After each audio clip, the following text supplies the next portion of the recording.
Hello. Sorry to scare the few viewers that are here early. Um, yeah, I decided to start early on this stream. I'm sorry, I said it was going to be at 12, but then I got all my work done early. I deeply, deeply apologize. Maybe I could go on the Discord.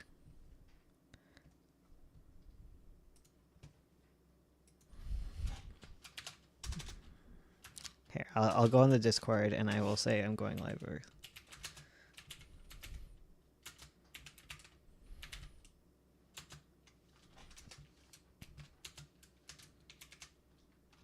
I gotta say that. I'm gonna say I'm going live early so that people actually see. For those who look. Now you're good? I woke up from a nap? Well, welcome back from your nap. Oh. I covered. Okay, I see what's happening. Okay. Yeah, it's been a day, okay? So we had to take Lear to the emergency vet. Well, to the vet for an emergency. And yeah, we had to get him tested because he wasn't peeing. He was like straining to pee.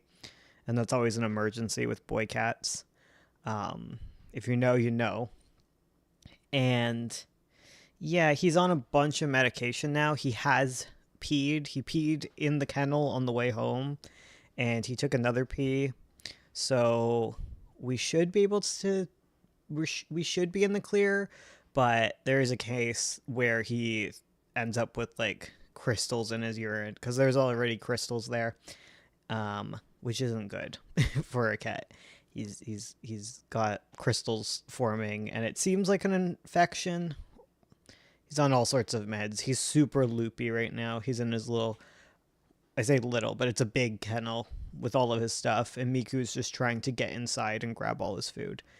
So I wanted to do a stream just because, and I ended up doing it the hour early because, oh my god, I finished 4 whole PowerPoints.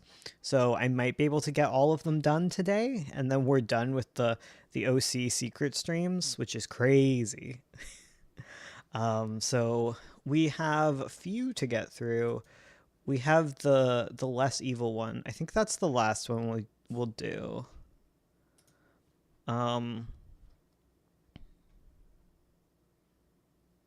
Happy this is early. I thought I was gonna miss it again. Nah, you got this. So I guess I think we can leave all of the fairy ones till last. Cause well, was the last one fairies? The last one wasn't fairies. It was like witches. So yeah, we'll leave all the fairy ones to the end because we have 3 fairy ones to get through. So we could start with the allergy RP, which will be really fast because it did not go long. I should okay.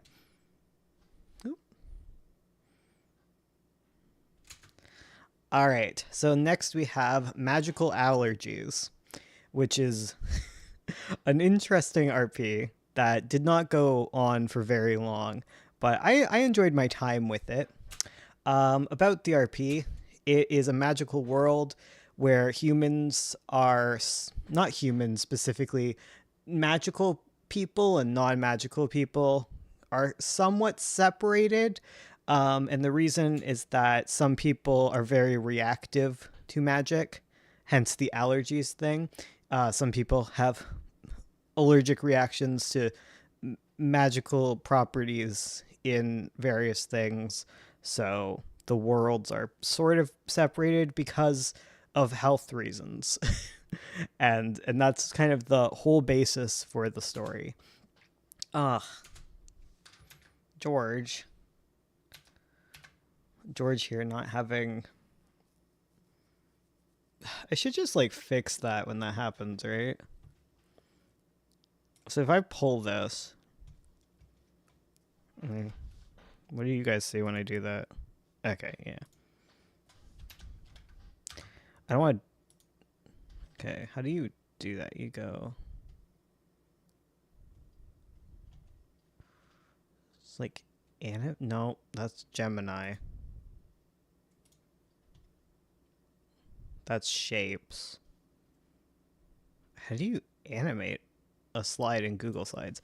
It ruined a bunch of my slides when I did appear on click by paragraph.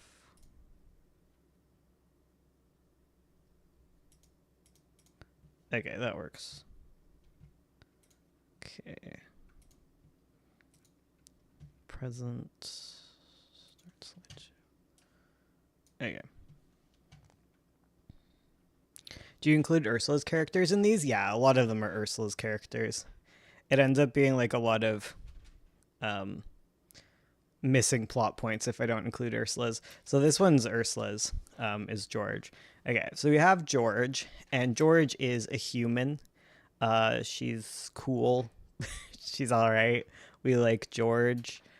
She runs an online pottery shop on like this world's equivalent of Etsy. We have a lot of Etsy shop owners in our RPs, I realize. You know, write with what you know, I guess, is the saying. But yeah, and she is planning to propose to her girlfriend. That's kind of all there is to her. Hi, Snuffy. And here we have Ellie, who is George's girlfriend. She is an elf and she loves to garden, and she is well aware that this is a huge stereotype. And like I was saying, not all elves are magical. She's not a magical creature. She's just an elf. She's just a girl with pointy ears. She's actually very, very allergic to magical flora. She's always been so.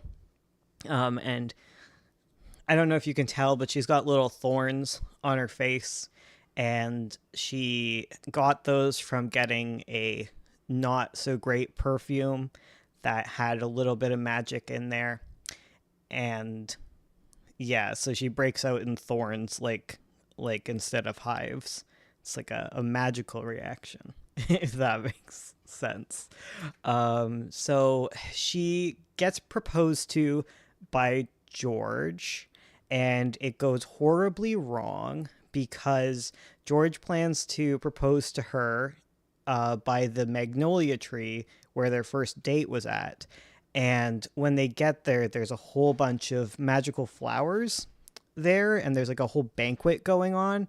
And so Ellie has a horrible reaction, and she ends up basically cursed because of this. Let's be real, all of these are going to be about curses.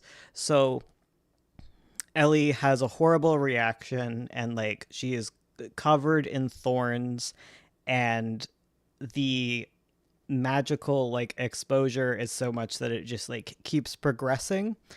And she has to go to the hospital for this, and they're like talking with George, and they're like, we have to see how it progresses, because if it like starts to go down and like go away on its own, it should be fine.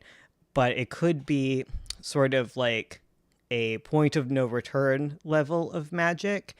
And the way that they can tell that is that like her memory will start going, she'll be all foggy and stuff, because like an extreme amount of magical exposure can leave you as like a monster, right? And of course, Ellie's prognosis ends up being horrible, and she is in fact turning into a magical creature. And here we can have some images that were supposed to show throughout it, but Google ruined my slide presentation. So here's her after her magical exposure, and I'm gonna assume she was turning into some sort of deer. Ursula never told me, we never got that far in this RP, but based on everything I'm seeing here, Ursula was turning her into some sort of deer. And they have to like take care of her, and she ends up in like a home for magical creatures. And this world kind of sucks hugely, where there's like not a huge social safety net, and there's lots of privatized like long-term care facilities that like exploit magical creatures. It's very different from some of our later RPs, but yeah, it's horrible for Ellie. And that's probably why we stopped RPing it, because it just was sad. So next we have Miss Caloris, and she is the daughter of a centaur and a harpy. And she is a singer, I believe. She's pretty popular. She's a posh lady. And because she's a harpy, in order to marry her, you must give her an extravagant proposal, like a bird. I think it was in my bowerbird era where I was super into bowerbirds, those crazy little guys.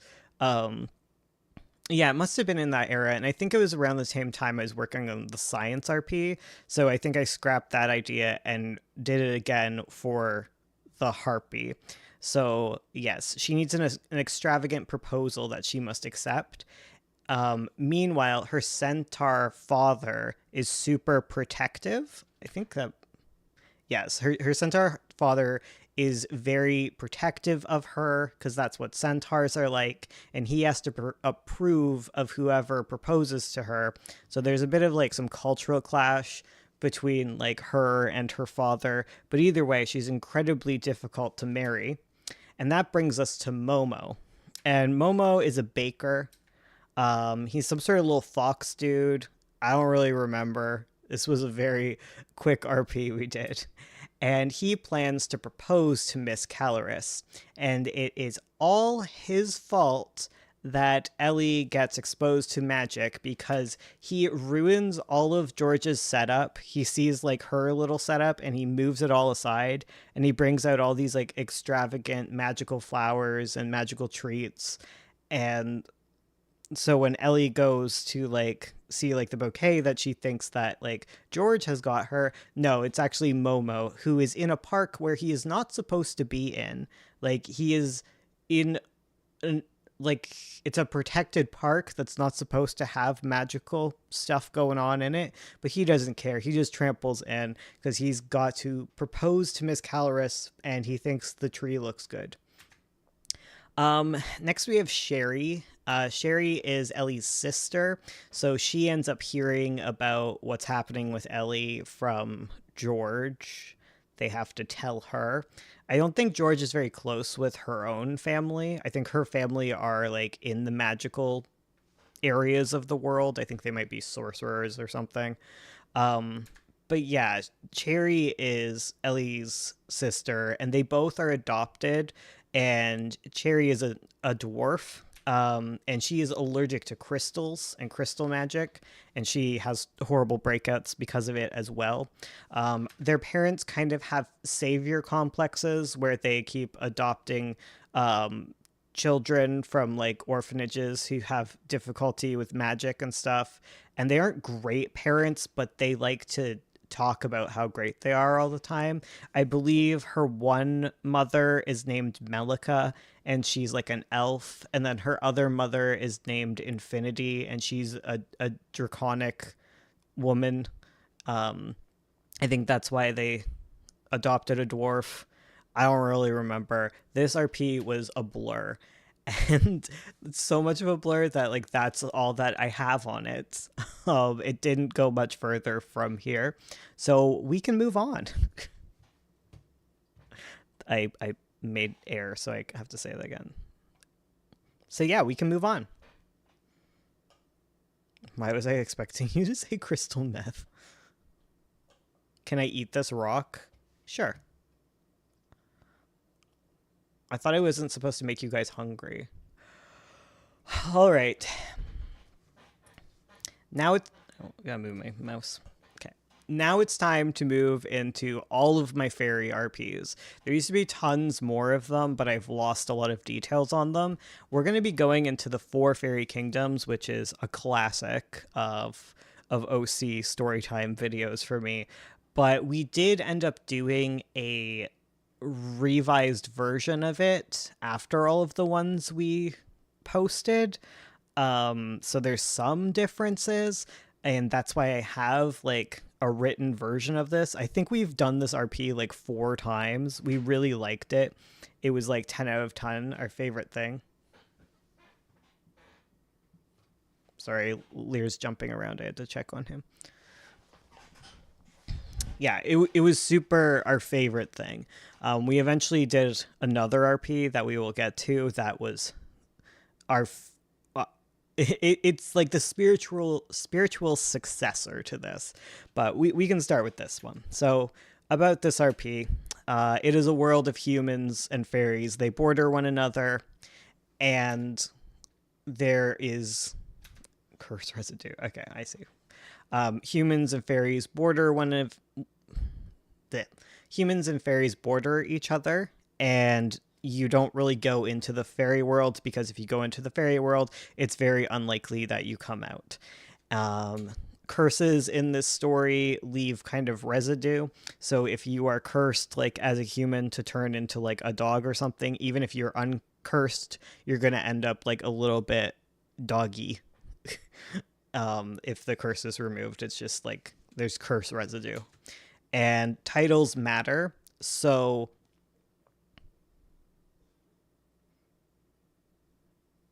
fairy RP, is this like a D&D thing? Can I join? No, this is like an RP between me and my wife that we did forever ago. Um,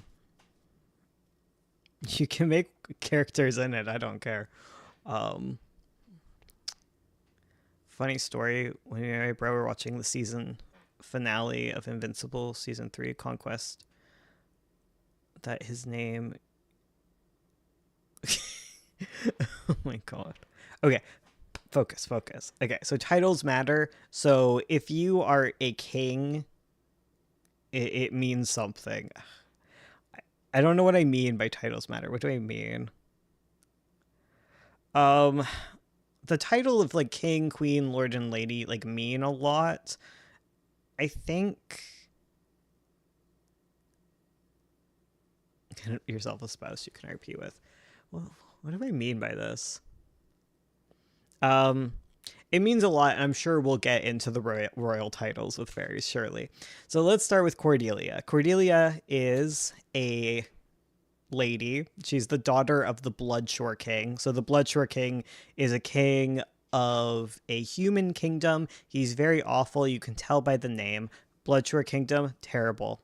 Worst guy, bad man. And she ran away and became a mercenary because she didn't want that life. She didn't want the smoke. And she is currently dating Evangeline. Evangeline is a half human, half unicorn. So her mother met a unicorn who was a very promiscuous unicorn. He's a bit devilish little unicorn dude. And her mom had her. She is very shy about her fairiness. She has pointed ears and she hides them with her hood because there's a lot of prejudice against fairies. And so she really doesn't want anyone to know that she's a fairy. And because she has her little sharp ears, she's really good at hearing. She looks sparkly in this picture, but she only sparkles when she enters the fairy realm. Imagine if you were a king and it didn't mean anything. Busa has joined to watch. I've put the stream on the TV so we can couch cuddle. That's adorable. So she's a traveling bard, and she travels with Cordelia. They go around. They go to taverns. You know, it's very D&D, and like she uses her little sharp ears to listen in to the what's its and being a bard and all that fun stuff. I don't know what I'm saying. And yeah, so she and Cordelia end up going to the fairy realm together because while traveling, they hear some news and Cordelia's like, oh, we could do this little task in the fairy world. And Evangeline's like, no, absolutely not. We shouldn't. But with pressure, Evangeline does go with her into the fairy realm. And eventually in the fairy realm, she is justified in her fear because she is turned into a statue and captured by a fairy. So, Evangeline was correct. Next, we have Eileen. She is a cleric living in the town of Blue Hollows, which is the place that Evangeline and Cordelia first show up in and learn what's going on. So she's a cleric, and she's been praying and making sure that the fairy realm doesn't spread into her town, because the fairy realm has been spreading lately and just going through towns, and now fairies are able to like walk freely into human towns, and it's just been a really bad time. What if an anomaly that looks like a human but not a human, for example, analog horror? What? Oh, I hear Lear digging in the litter box. I hope he's peeing. That would make me very happy. A person sees as a fairy, it's there, no escape. Are you like coming up with a fairy idea? Inktober memories.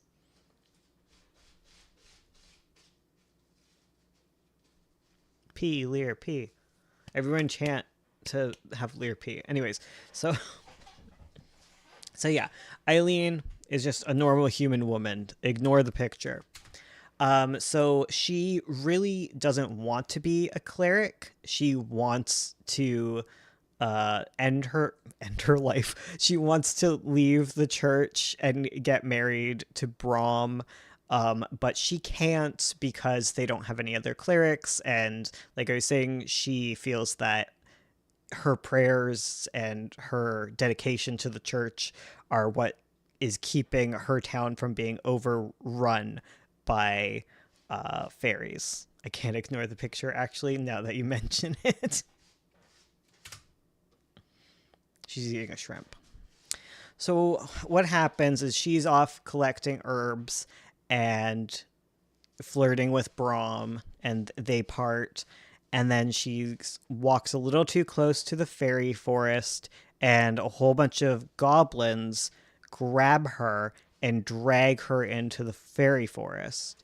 And she's put in a little cage, and she's taken to the Goblin King, and she's in a cave.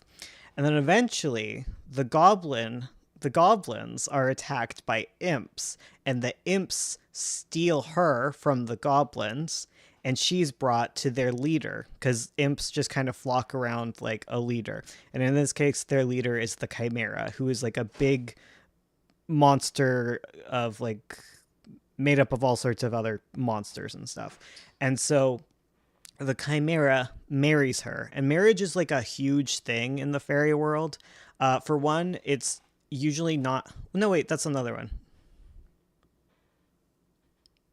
What are you going? So yeah, she ends up married to the Chimera.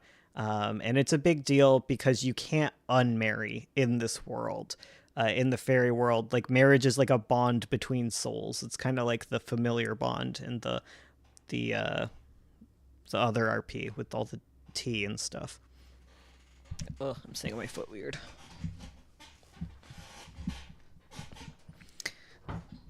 So yeah, so she's married to a monster, and eventually, wait, yeah. So she's married to the monster, and she becomes a chimera herself.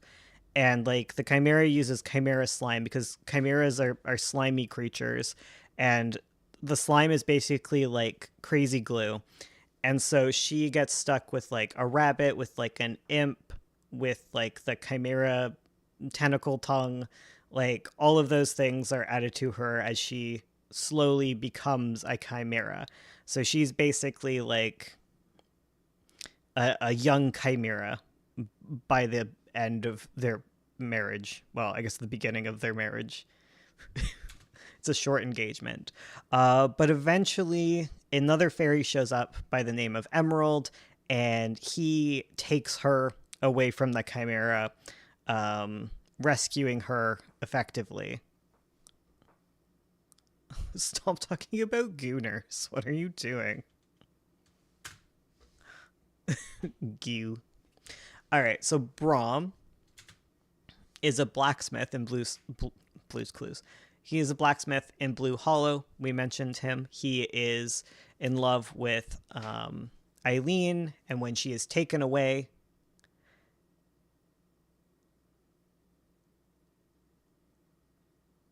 And when she's taken away, he goes into the fairy world to rescue her. She's kind of also like the impetus for Cordelia and Eve to enter the fairy world. Like they go on the same mission to rescue her. I think they go to rescue Brom because Brom's like the first one to leave, and he enters the fairy world and he fights the goblins, but he ends up bitten by them. And because he is bitten by a goblin, he starts turning into a troll. So he's following behind them, and there's like a goblin cloud above them that protects them all from the sun. And the sun is what can cleanse a goblin bite. So usually trolls are like people who go into the caves, are bitten by goblins, and then can't find their way to escape the goblin cave. Is he gonna find the first clue? No, because as he becomes like a troll, he gets kind of dumb and bumbling. And eventually he is saved from becoming a troll because he is found by Edwin, another character who gets him to stop being in the sun so much, or to get back into the sun. They go and like collect bottles of sunlight and help cleanse his wound. But there's curse residue, so he remains kind of a troll guy for the rest of the story. Speaking of Edwin, though, we have Edwin, and he is a fairymancer who is traveling the fairy world. And fairymancy is the ability to remove magic completely. So you know how I said, like, magic is super glue and unremovable? A fairymancer could actually remove magic completely. Edwin isn't great at it because he's really bad at keeping his memories. He's been selling his memories to an owl in exchange for information on the fairy world. And when Brom first encounters Edwin just wandering by the edge of the forest, he thinks he is a fairy because Edwin's just kind of loopy and weird. Yeah, Zaza, chill out. So he's on a search for dryad tears, which is something that the owl told him to go find. He doesn't remember why. It makes him sad to think about it, but he is on an adventure to find dryad tears. And he eventually ends up befriending he ends up befriending Cordelia and Eve. Him and Brom don't really get along. Brom is angry, and they ended up parting ways. In the original one, I think Brom and him became friends, but in the redo, he ended up being way more close with Cordelia and Eve. Cordelia is a lot more sympathetic to him, I think, because like Eve is a fairy, and yeah, Cordelia is a lot more open to fairies than Eve is. We'll get into more about Edwin later, I think. Next we have Becca. I don't really remember Becca all that much. She was a woman whose town was overtaken by ogres. So because like the magic has been spreading into the human world and towns have been taken over, like Becca's in one of the towns that was taken over by ogres, and everyone was done away with in various ways. And she ends up being captured by goblins in all of this. She also loses her daughter to like a witch creature, I believe. And Becca ends up meeting Eileen when they are both captured by the goblins. And she ends up being rescued by Brom and Edwin because Brom is going to find where Eileen ended up. So he follows the goblins. He gets to the Goblin King, and they go and talk to the Goblin King. Edwin pretends to be a fairy lord, I believe, and he uses fairymancy to like be like, see how powerful I am by like removing magic or whatever. And like they eventually are able to get Becca and all the other people stolen by the goblins saved, but obviously Eileen has been taken away. Goblins are causing lots of issues here. They are known to. I think the king goblin, like he's only a king because he found like a crown. So he wears the crown and he's able to not be a little dumb goblin. But like, I think his crown gets knocked off in the fray and they start fighting over the crown. And that allows them to escape with everyone. I think that's what happens. I don't really remember entirely. But yeah, that's Becca. So now we have Wolf. He is a doggy. Bow Wow. Um, he marries a human prince. So he doesn't appear to be a doggy when he is seducing the human prince, but he starts having a little gay relationship with the prince. The prince was me when I turn a guy into a chair. It's him. So yeah, like he convinces the prince to marry him, and because marriage is so powerful and titles are powerful, when Wolf marries the prince, he gets a little ring on his finger, he immediately becomes king of a fairy world. Yes. And so he takes over the entirety of Calem's kingdom by becoming the fairy king. So that's why all of the magic is spreading, because slowly all of Calem's kingdom is turning into a fairy kingdom. And that's what the shift of power has what the shift of power was that caused everything. He's kind of really bad at being a king. He is kind of a puppy and a Dumbo, and he just wants to make friends and have a good time. He wants to play in the snow. He's trying his best. He's just a puppy. We love him. Now we have Caleb. Caleb is the gay prince that marries a wolf, who is fooled into doing that. Um, he gets turned into a stool for a bit. I think there's like a little bit of the magic. Like this is like something we used to have in this RP that I don't think is as prevalent.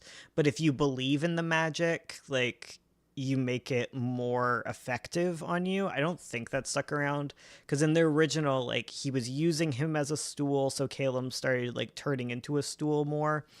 Um, but I don't know how much of that has stuck around. So what's the castle look like? Um, just a normal castle.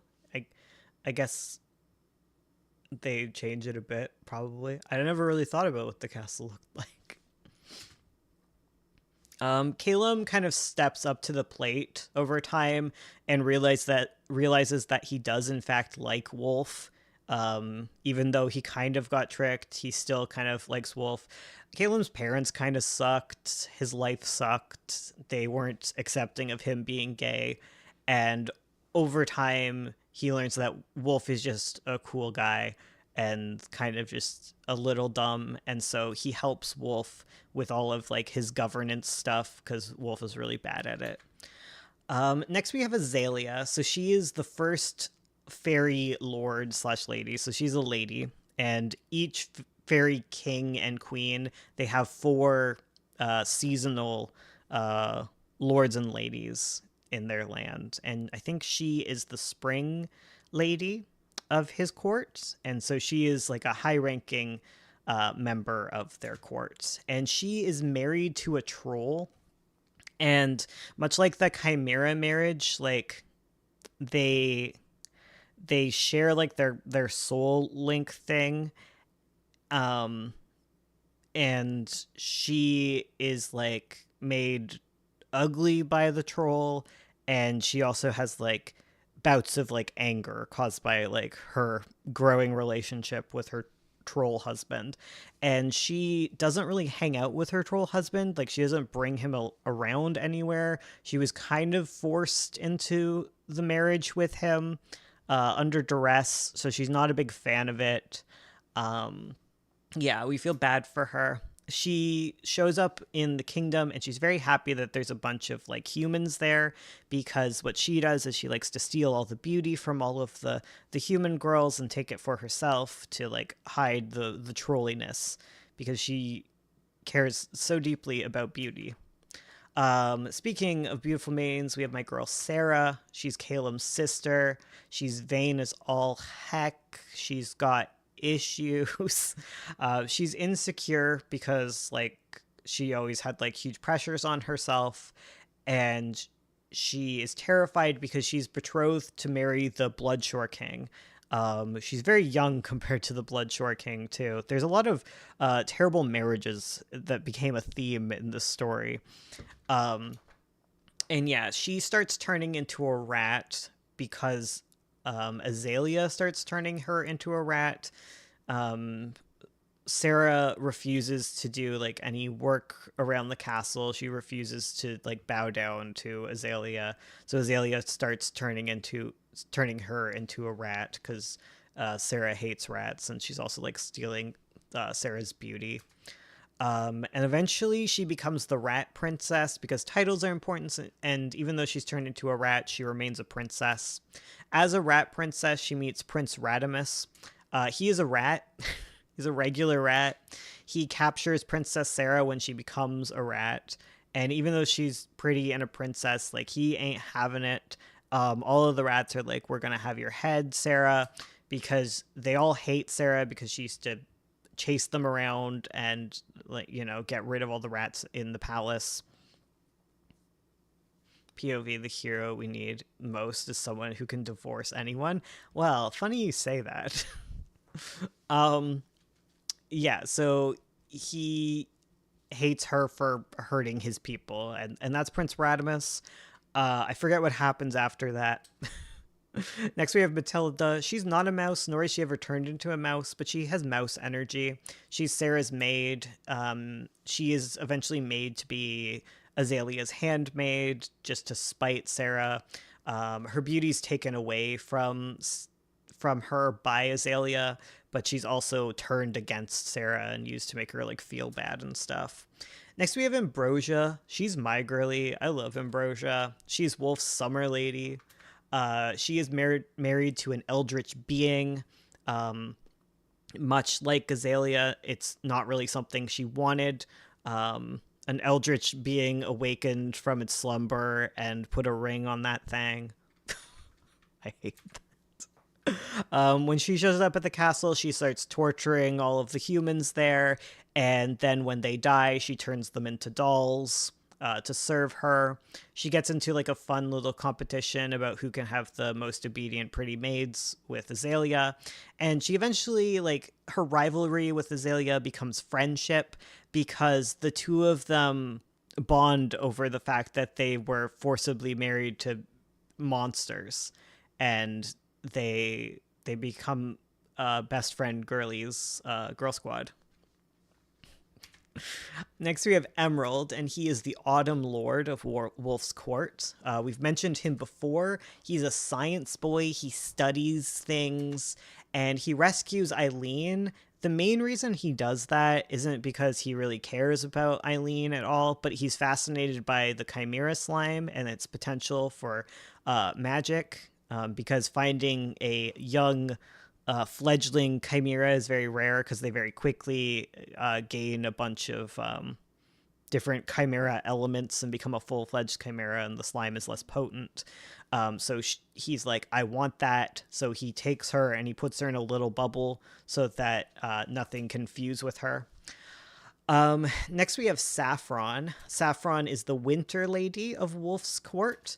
She's Ambrosia's older sister, and she used to be the queen of the kingdom that what kingdom? I think the East Kingdom.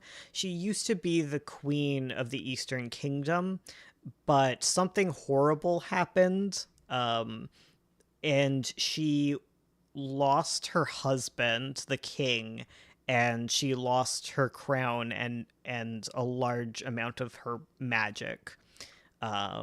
But Wolf is like, sure, she can be a lady in my court. Why not? Oh, it says right there she was actually overthrown by a fairymancer. So a fairymancer is what did that to her. Next, we have my boy Lilac. So Lilac is the king of the West. He's a unicorn with a cracked horn. So he is amoral and super vain and like awful. And he is eventually attacked by Queen Umbra. So like there's this whole ball that occurs to celebrate Wolf's coronation, I guess. So all of the kingdom shows up, and when Lilac goes there, he is attacked by Queen Umbra, and I believe they try and take his horn, and he is turned to dust or something. I forget what happens to Lilac. I'll be real. Um, he's captured or something, and he's also Eve's father. Actually, you know what? I don't think it happens at the ball. I think it happens after the ball. Yeah, because at the ball, he meets Eve, and Eve is like, oh God, realizing the similarities between them. And he's like, oh my God, this is a beautiful woman. I would like to take her back to my palace. So he does, much to Cordelia's dismay. And then he finds out that she is his daughter, and he decides to keep her as a statue in his garden. So he's the one that turns her into a statue. Um, and he's a jerk, and he eventually gets done in by Queen Umbra. Yes. Okay. We have Plum. So Plum is a lady in Lilac's court. She's cute, and she is the only one to survive the attack on their kingdom, and she ends up traveling with Cordelia and Edwin, because Cordelia and Edwin show up looking for Eve, because Eve is captured. So they go and they find the wreckage of the Western Kingdom, and that's when Plum joins them on their travels. Next, we have Amethyst. Amethyst is a lord of Lilac's court. He's handsome, and he has a huge crush on the king, and that's kind of his personality, I think. He does decorating for their kingdom. Yeah. Next, we have Iris. She's the lady in Lilac's court. I don't really remember her at all, I'll be real. I think Nightshade had a crush on her. Is it true? Yeah, Nightshade here, he's a lord in Lilac's court. He's a bit of a bad boy, as you can tell. And yeah, he is crushing on Iris. So that's kind of their deal. In the remake, they kind of just got so fast that I don't really have notes on them, I'll be real. So as we were saying, Queen Umbra. Queen Umbra is the queen of the North Kingdom, and she hates women. I forget why she hates women. There's probably something there, probably something to do with like marriage or something. Either way, she is influenced by evil magic. She wasn't always like this. You know, she was always a bit of an edgy bee, but like she wasn't always like super freaking evil. And eventually she marries the Bloodshore King. I don't know how this is related. Sh okay, yeah. So she has like the idea that she wants to take over even more land. And to do that, she's going to do what Calum did with Wolf, and she's going to marry the Bloodshore King. And then she is going to take over even more of the human lands. Like she wants to take over the human lands. And the Bloodshore Kingdom is very large because they are also a land of like brutal conquest and stuff. So she has this huge plan to marry the Bloodshore King and take over human lands. Yeah. So this is Hemlock, and Hemlock is a lord of Umbra's kingdom, but Hemlock is actually a lady. I don't think she remembers that she is a lady. She just like what happened was like when Umbra took power, all of the fairy ladies were like turned into monsters, and then as like a form of like self preservation, Hemlock hid as a man, and actually Hemlock is still a lady though. She had to do like a Mulan thing to prevent herself from being turned into a monster. She's eventually outed as a lady by Obsidian, who is a fairy lord in their court. He takes out her heart and proves that it is a maiden's heart. And then he marries her. Does he marry her? No, he doesn't marry her. He infuses her heart with ichor, and she turns into a monster, I think.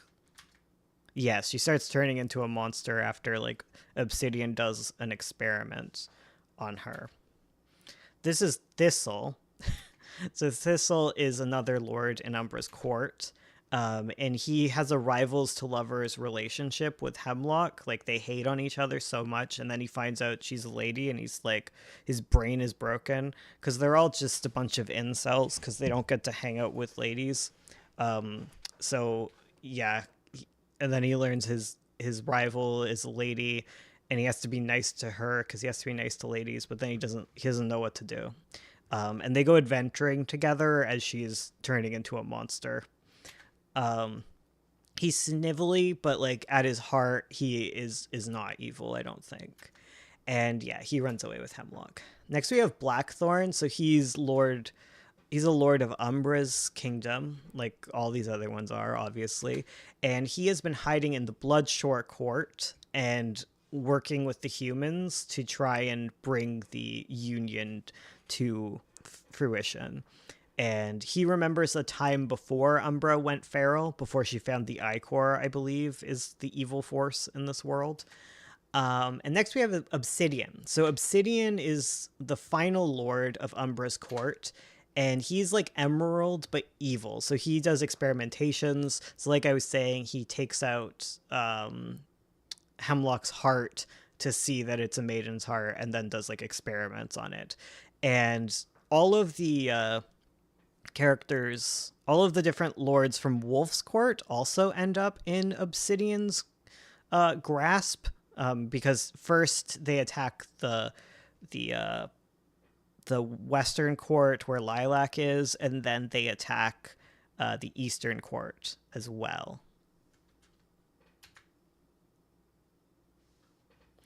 Um, Yeah, and he performs experiments on the captive fairies.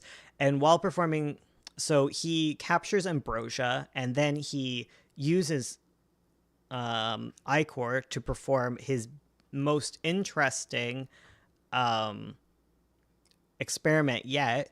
Uh, oh, he inverts a unicorn horn. Okay, yeah, I think he takes I think they take I think they take Eve's horn from her.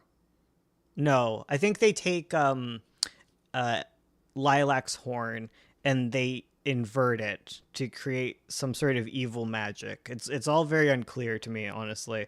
Um the actual thing I was talking about was he invents divorce. Um which we were saying that that would probably be a good thing, but he invents evil divorce. Where he forcibly rips Ambrosia's heart free of the eldritch horror creature, and I believe something bad happens. It's like, it's not good. It doesn't end well. There is a pathway towards good divorce in this world that we were working towards, but he does evil divorce. He just snips the bond between them, and like decimates them physically and mentally in some way. I forget what happens, I'll be real. Um Moving away from the huge plot, though, we have a side plot here, which was kind of where most of our focus was, honestly. So we have Alora, and Alora is Edwin's mother. Spoilers, okay. Well, fine. We'll just talk without it, okay. So Alora is Edwin's mother, and eventually they find the Dryad's tears, and they reach Frostfell, which is where Edwin grew up. Apparently, he doesn't really remember it, but like as they reach Frostfell, he starts having some memories of it, and they go into the village, and there's just dead things everywhere. By things, I mean people. So there's dead people everywhere, and they're like tangled up in like this tree, and they get to the trunk slash root of the tree, and that is his mother. And his mother is like this parasitic tree creature thing. And the reason that is because she is like been created by a changeling. So when Edwin was little, he was swapped with a changeling, and the changeling um, used his mother, and she became like this tree thing that like saps all like the energy out of people and drains all of their life force for the changeling.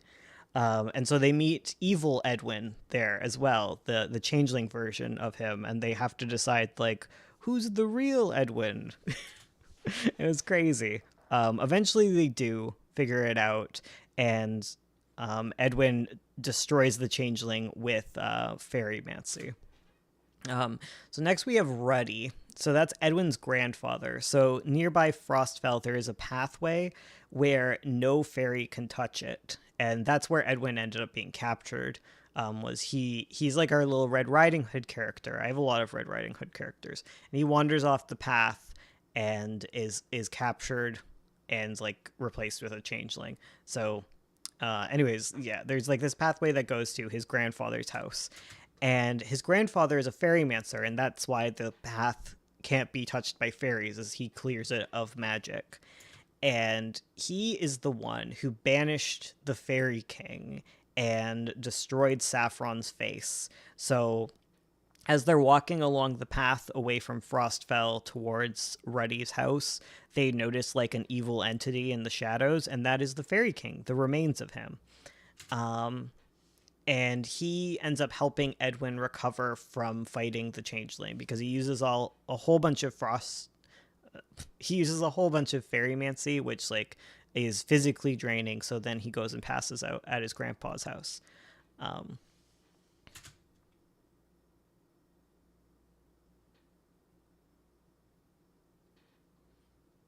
um, and then we have Wretch. I don't know what this picture is. I just love it. So she is Edwin's little sister, and she escaped from Frostfell because she started to realize that, oh my god, I think my brother's been replaced with a fairy, and no one believed her. So she had to run away because they were all drinking the fairy Kool-Aid, right?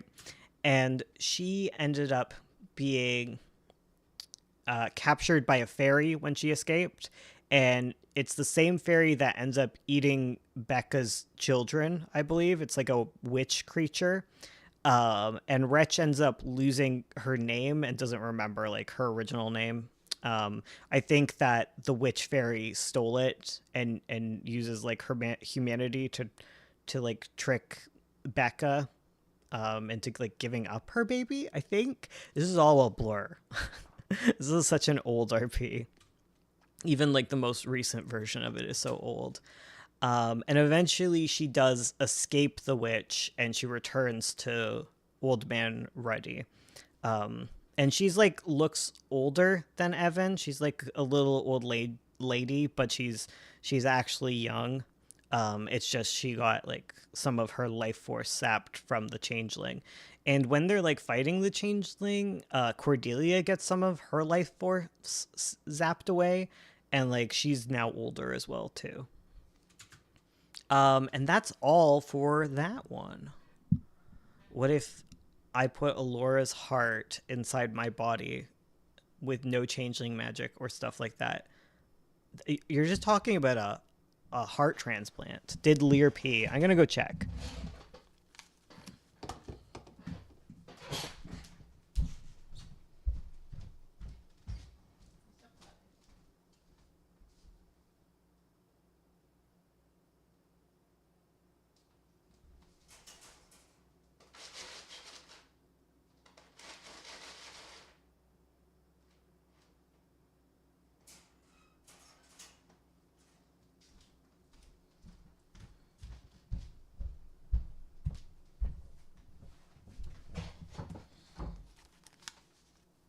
I don't really have like a Scoopy, but it looks like he peed a bit. Like he did one big pee. I'm sorry for those who don't want to hear about my cat peeing, but yeah, he did one big pee. And he's done a few little ones. So liquid is still passing through him, which is kind of what we want, right?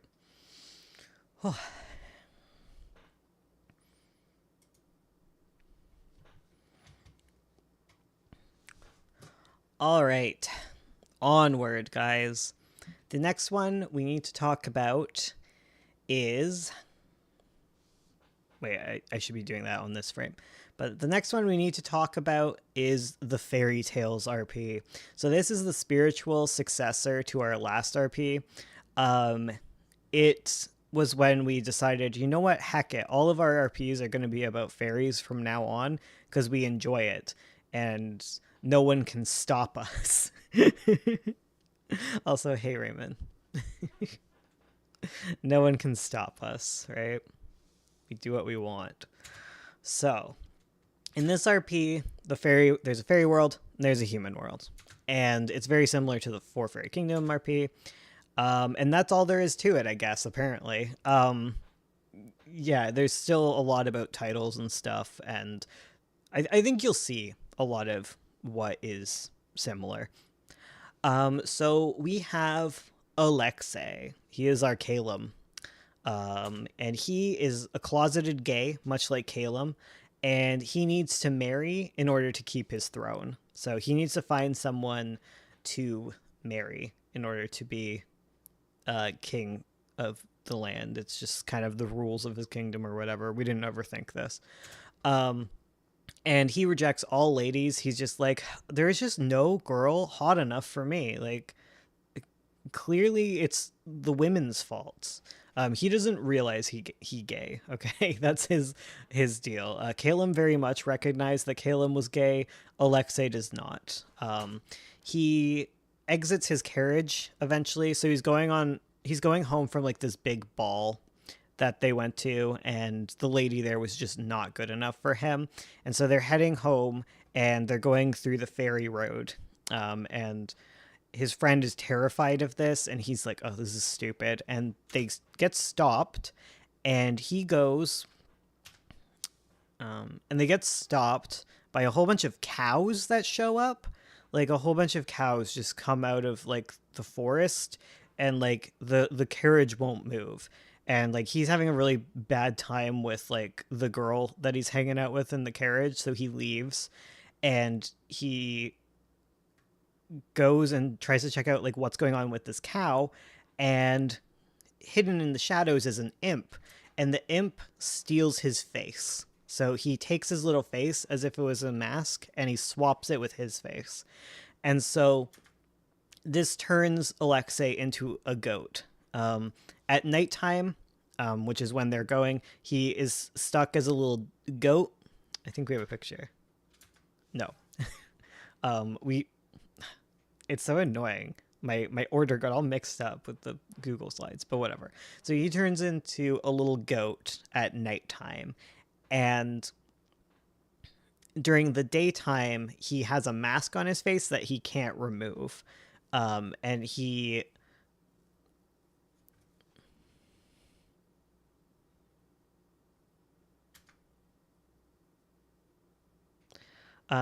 will end up being a goat forever if he is unable to remove the mask and get his own face back from the imp in a year.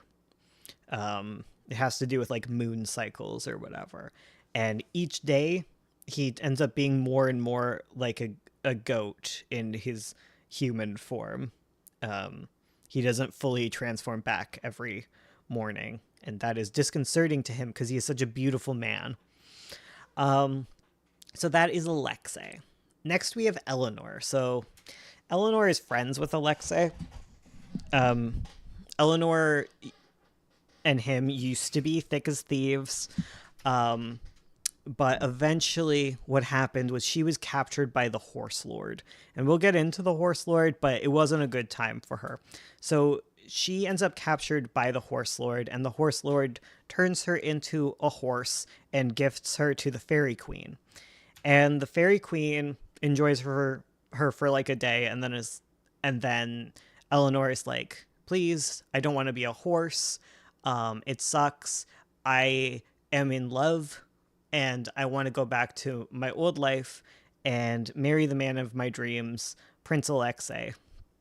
And the Fairy Queen is like, man, I am a hopeless romantic. So like, totally, you can go back, and if Alexei proposes to you, you will be yourself completely again.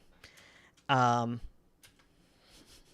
you will be yourself completely again. The curse will be entirely lifted. And so she returns her, but she has hooves for feet. And she goes to Alexei and she's like, "Oh, thank God, I'm like safe. Are you like happy that I'm back?" And Alexei's like, "Yeah, of course. Like, I'm happy my friend is back." And she's like, "Do you have like anything to say to me?" And like really wanting him to propose, because part of the deal with the Fairy Queen is that she can't force him to propose to her or ask him or tell him anything to do with the curse and how to break it. It has to be that he is truly in love with her and wants to marry her no matter what. And see, he sees her hooves and is like, "You are disgusting. I am never going to date you ever. You garbage. I hate you, Eleanor. Like, we used to be haughty friends, and we aren't anymore." And yeah, and in doing so, her curse worsens and she becomes more like a horse again, um, as you can see. And she is terrified to fully turn into a horse completely. So she like tries to stay his friend all the time, and she wears a veil so that she doesn't disgust him, and she just really wants him to turn around and start liking her again. So they go to the ball together, and he is just completely disgusted by her the whole time, and she's terrified when they're in the carriage together because she's like, "Oh my God, what if another fairy captures me?" Like, Alexei can like, we like sit closer together and he's like, "Ew, don't touch me, you're gross." And so like, yeah, they eventually get into this huge fight where he is like, "Eleanor, stop trying to date me. I think you're nasty." And sh- and she's like, "You don't mean that." And he's like, "No, I mean that. You're stanky gross. I'm never going to marry you." And her curse worsens even more. And he's so put off by that that he leaves the carriage and checks on this whole like cow situation that's happening and gets his face stolen. And that's the deal with Eleanor. Says the guy who has goat hooves. Not yet. That is his comeuppance. If a man said that to me, I'd find me a pony girly who will love me.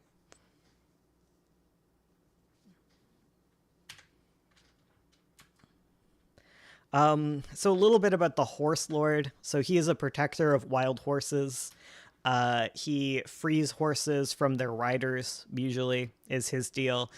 He lives in like a meadow with all these wild horses, and if you go riding through the meadow and he catches you, he will take your horse and set it free and then return you to the human world wearing the saddle and bridle that you rode in on. And he's a horse. So let's talk about Nibirius. Nibirius is the imp. As you can tell, this is him wearing Alexei's face. He's a funny little guy. And he is in love with Eleanor. So after this whole like ordeal with Eleanor being captured by the Horse Lord, he met Eleanor as a horse when he was hanging out with the Fairy Queen. And he was like, "Damn, that's a really pretty horse." And then um, when she's set free and she has horse hooves, he's like, "Damn, I want a girl with horse hooves. Like that's so hot." And then when Alexei rejects her, she gets a little horsey in the face, and he's like, "Oh my God, this is the most beautiful woman in the world." And so he devises a plan to steal her from Alexei. And he gathers up all of the cattle and animals from the barns nearby when he's on his trip, and he stops Alexei's carriage. Um,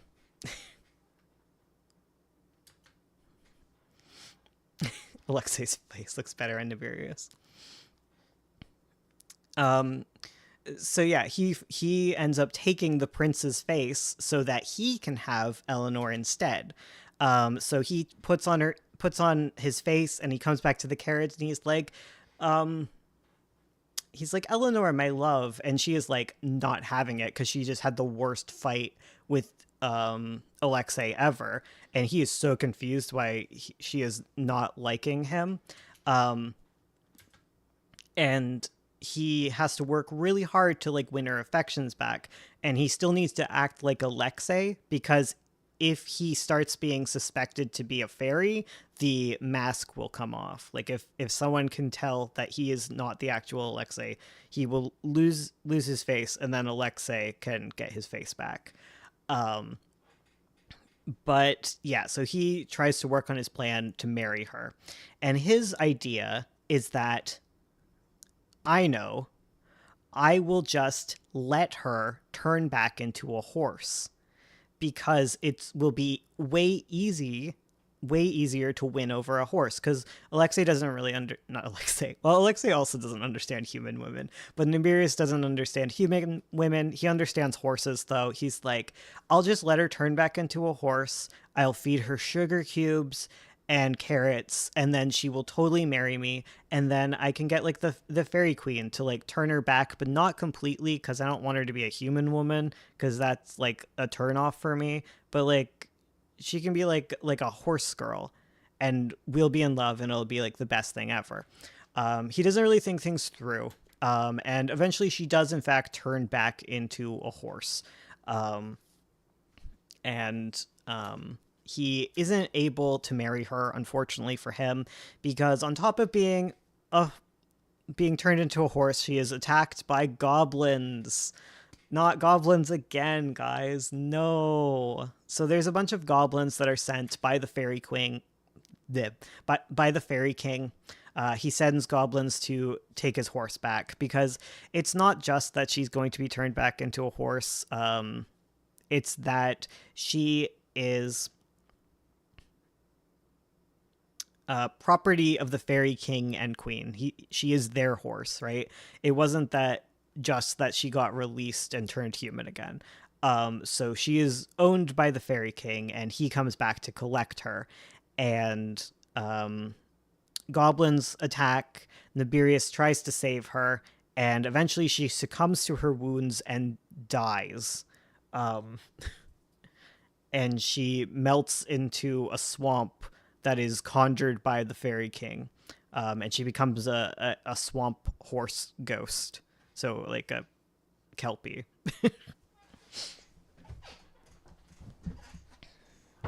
The way that she turns back into a horse is that Nibirius proposes to her, which is what she always wanted. But because he's not actually Alexei, it doesn't work, and she ends up being turned back into a horse. Goblins are getting repetitive. Listen, that's the fun of doing RPs. Like, I don't have to worry about what other people think. Okay, so then we have Aubrey. Aubrey is my girl, okay? She is the stable hand working at the royal stable for Alexei. She grew up next to the Horse Lord's meadow, and she has always wanted to be captured and turned into a horse her entire life. She's kind of autistic, and she is living my dream.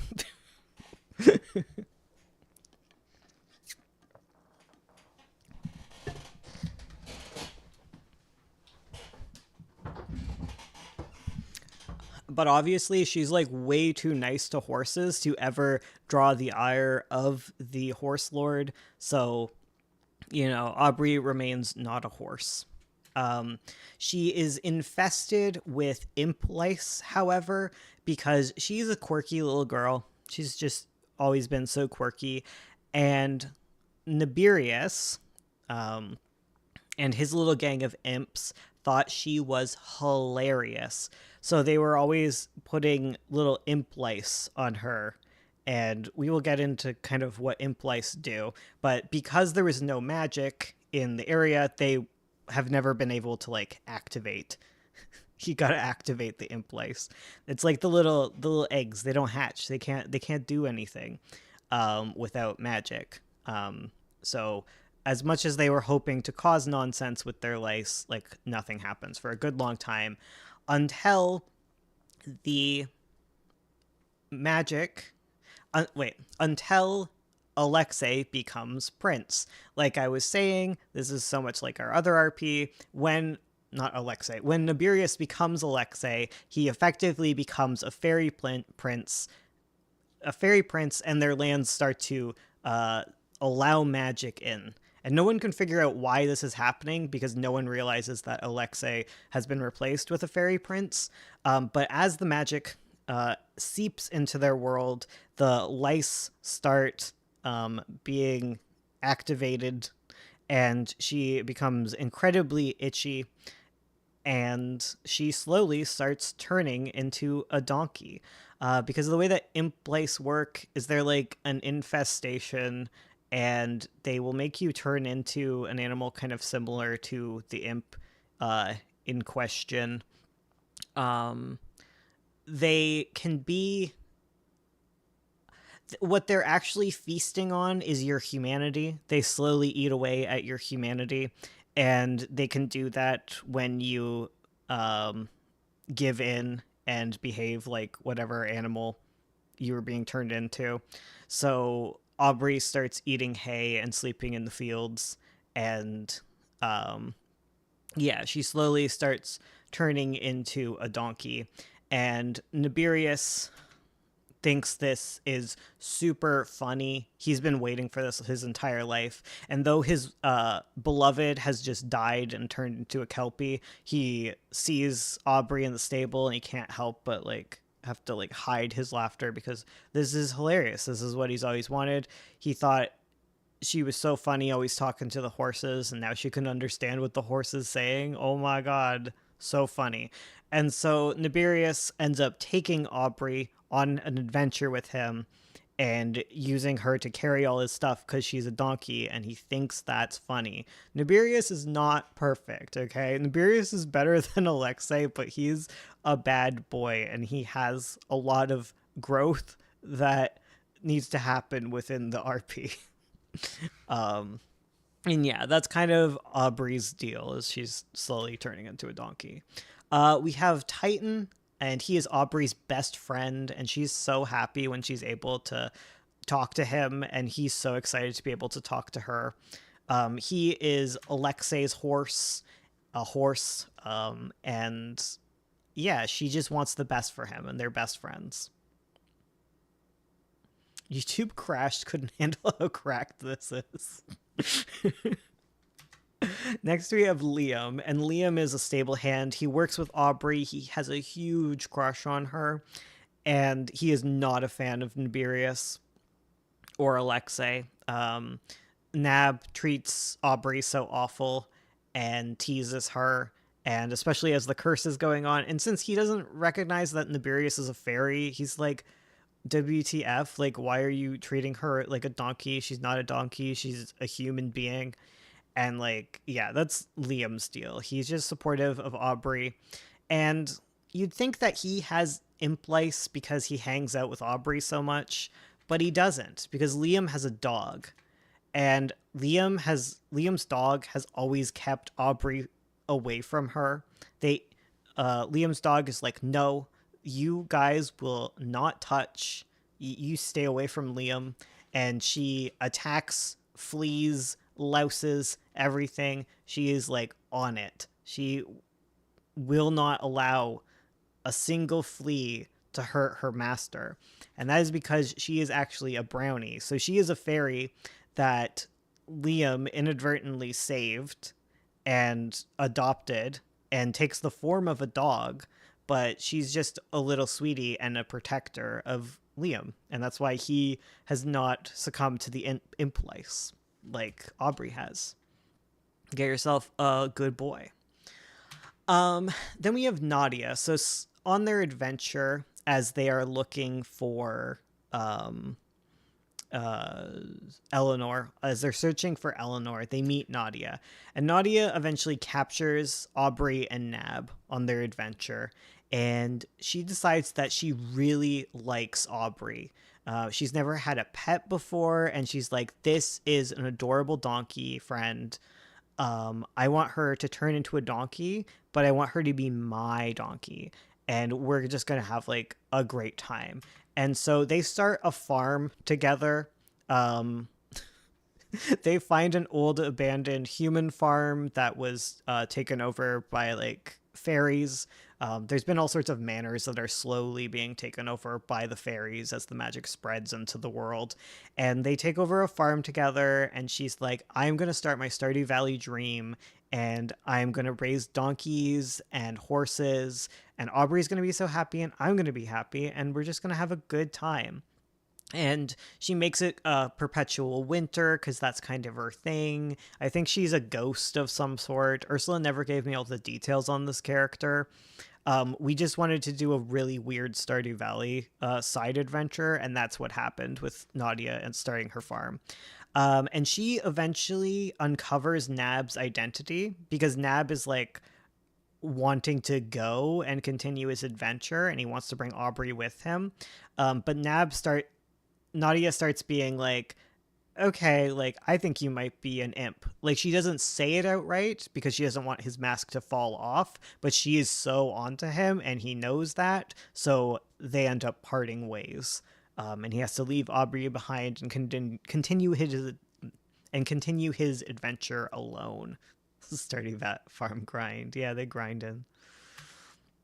Next, we have Mary. So, on the Stardew Valley farm life adventure, we have Mary, and she is an imp. She used to be friends with Nab, but Nab abandoned her and the imp buddies. They used to throw their louses at Aubrey together. They had good times, but then Nab met a woman and abandoned them. And she cannot stop crying. So imps cannot stop laughing. They find everything hilarious, like it is all just vibes with them all the time. And so one day she was swapping faces with someone and she put her mask back on upside down, and now instead of laughing all the time, she cries all the time. Everything makes her sad. Question: how many infections can you get and how many are there? Like, of imp lice? You can just get the one, I guess. There's like a whole bunch of lice on you though. The reason, like, usually, okay, so the thing with imp lice, side note, because I got a question. The thing with imp lice is that usually they're very easy to treat and overcome. Like, an imp tries to turn you into a sheep, and you simply don't everything type, not just imp. Um, and you can usually like overcome it because you'll be stronger than like a few lice, but because she was so covered in lice, it happened like ridiculously quick, and it was like overwhelming to stop it. That was the case with Aubrey. Anyways, yeah, Mary just sad all the time. The other imp that used to be friends with Nibirius is Spud, and Spud is a goat, and he faints constantly. He's a fainting goat. He's kind of dumb, not the smartest potato, but he means well, and he ends up on the farm with Nadia and like helps them and stuff. And then there's Lazarus. And Lazarus is another brownie. Much to the dismay of Nibirius, he actually takes care of Spud and Mary. So after Nab abandoned his imp friends, they became friends with Lazarus, and he's been helping them. Brownies are kind of like brownies and imps. They have like rivalries all the time because brownies want to help people and imps want to cause mischief. So it is a complete betrayal of imp kind that Spud and Mary are hanging out with Lazarus and they enjoy him and they have fun with him. And yeah, Nab just hates this guy. And yeah, Lazarus used to help on the farm that was taken over by all of the fairy magic and has just been kind of in the woods. So eventually he joins the Stardew Valley fun time with everyone else. Then we have Fenwick. I think he's the last member of our Stardew Valley farm, and he is the forest spirit for the nearby forest. And he was actually captured by humans a while back, and he's been living in captivity where he's slowly been dying because you can't hold a forest spirit in captivity. They just kept him. He's like a little deer centaur guy. And yeah, he's slowly been dying. Nadia doesn't actually end up releasing him. She tries to turn him into a little reindeer guy so that he can stay with them. But she really needs to let him go. She's just very bad at letting things go. Nadia is. So yeah, that's Fenwick. Yeah, he's my little guy. Moving on away from the farm adventure, we have James. James is the second in line to the throne, so he is the one that will get the throne if Alexei doesn't marry. Yeah, and he is also a jerk, so don't start standing James. He ends up tricked by a fairy into like a little challenge thing. I don't know how to make it make sense in the most recent draft of it, but basically, all you need to know is he ends up tricked. He walks into a fairy ring and signs a contract that he shouldn't.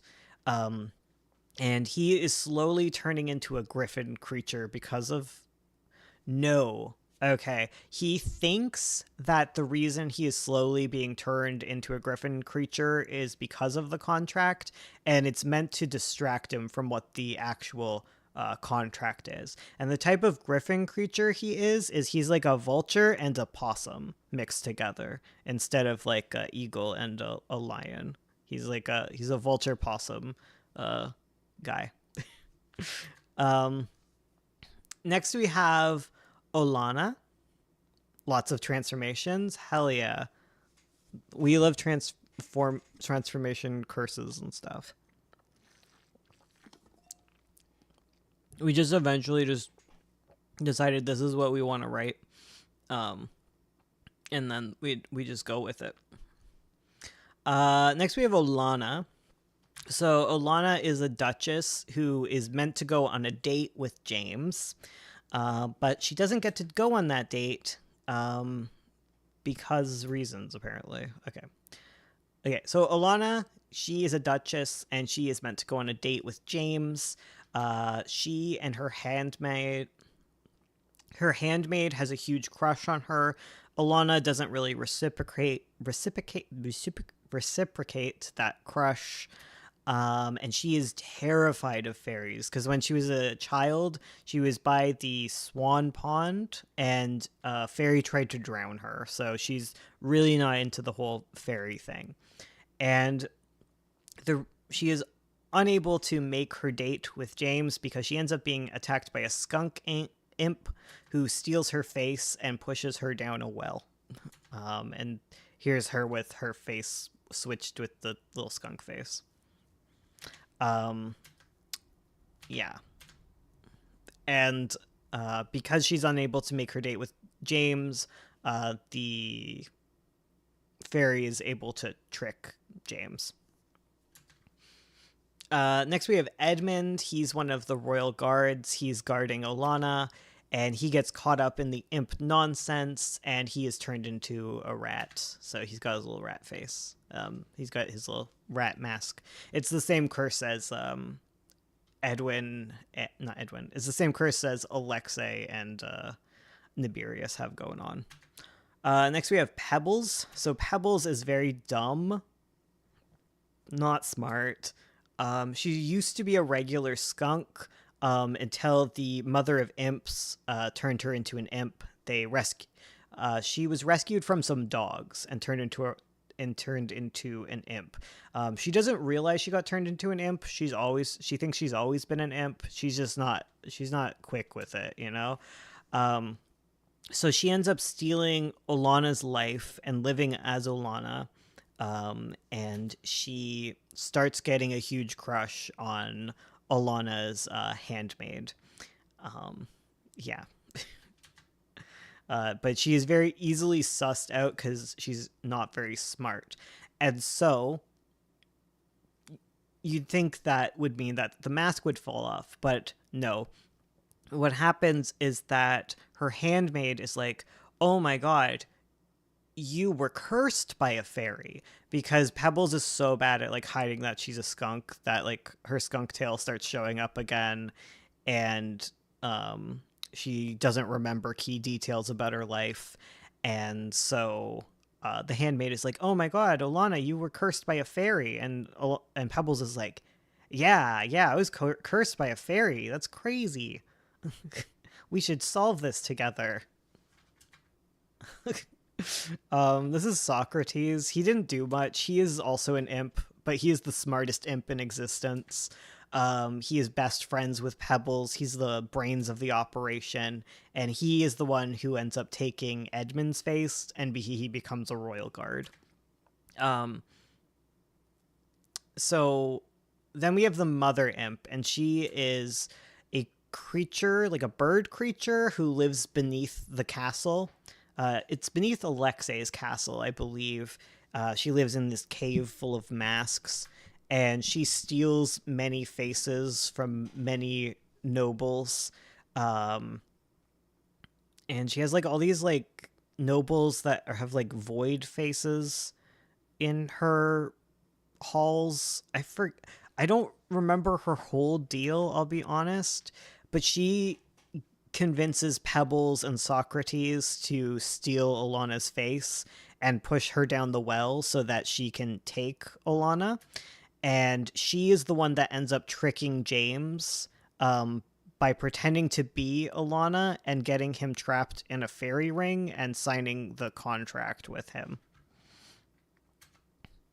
And then we have Lorelai, and Lorelai is a bookseller. She works at the market, and she is the one who ends up helping James research the Fae and try and figure out what is happening with this contract. And she's the one who starts to realize that like the spell that's cast upon him doesn't have anything to do with the contract, and that it might have to do with him breaking the fairy ring.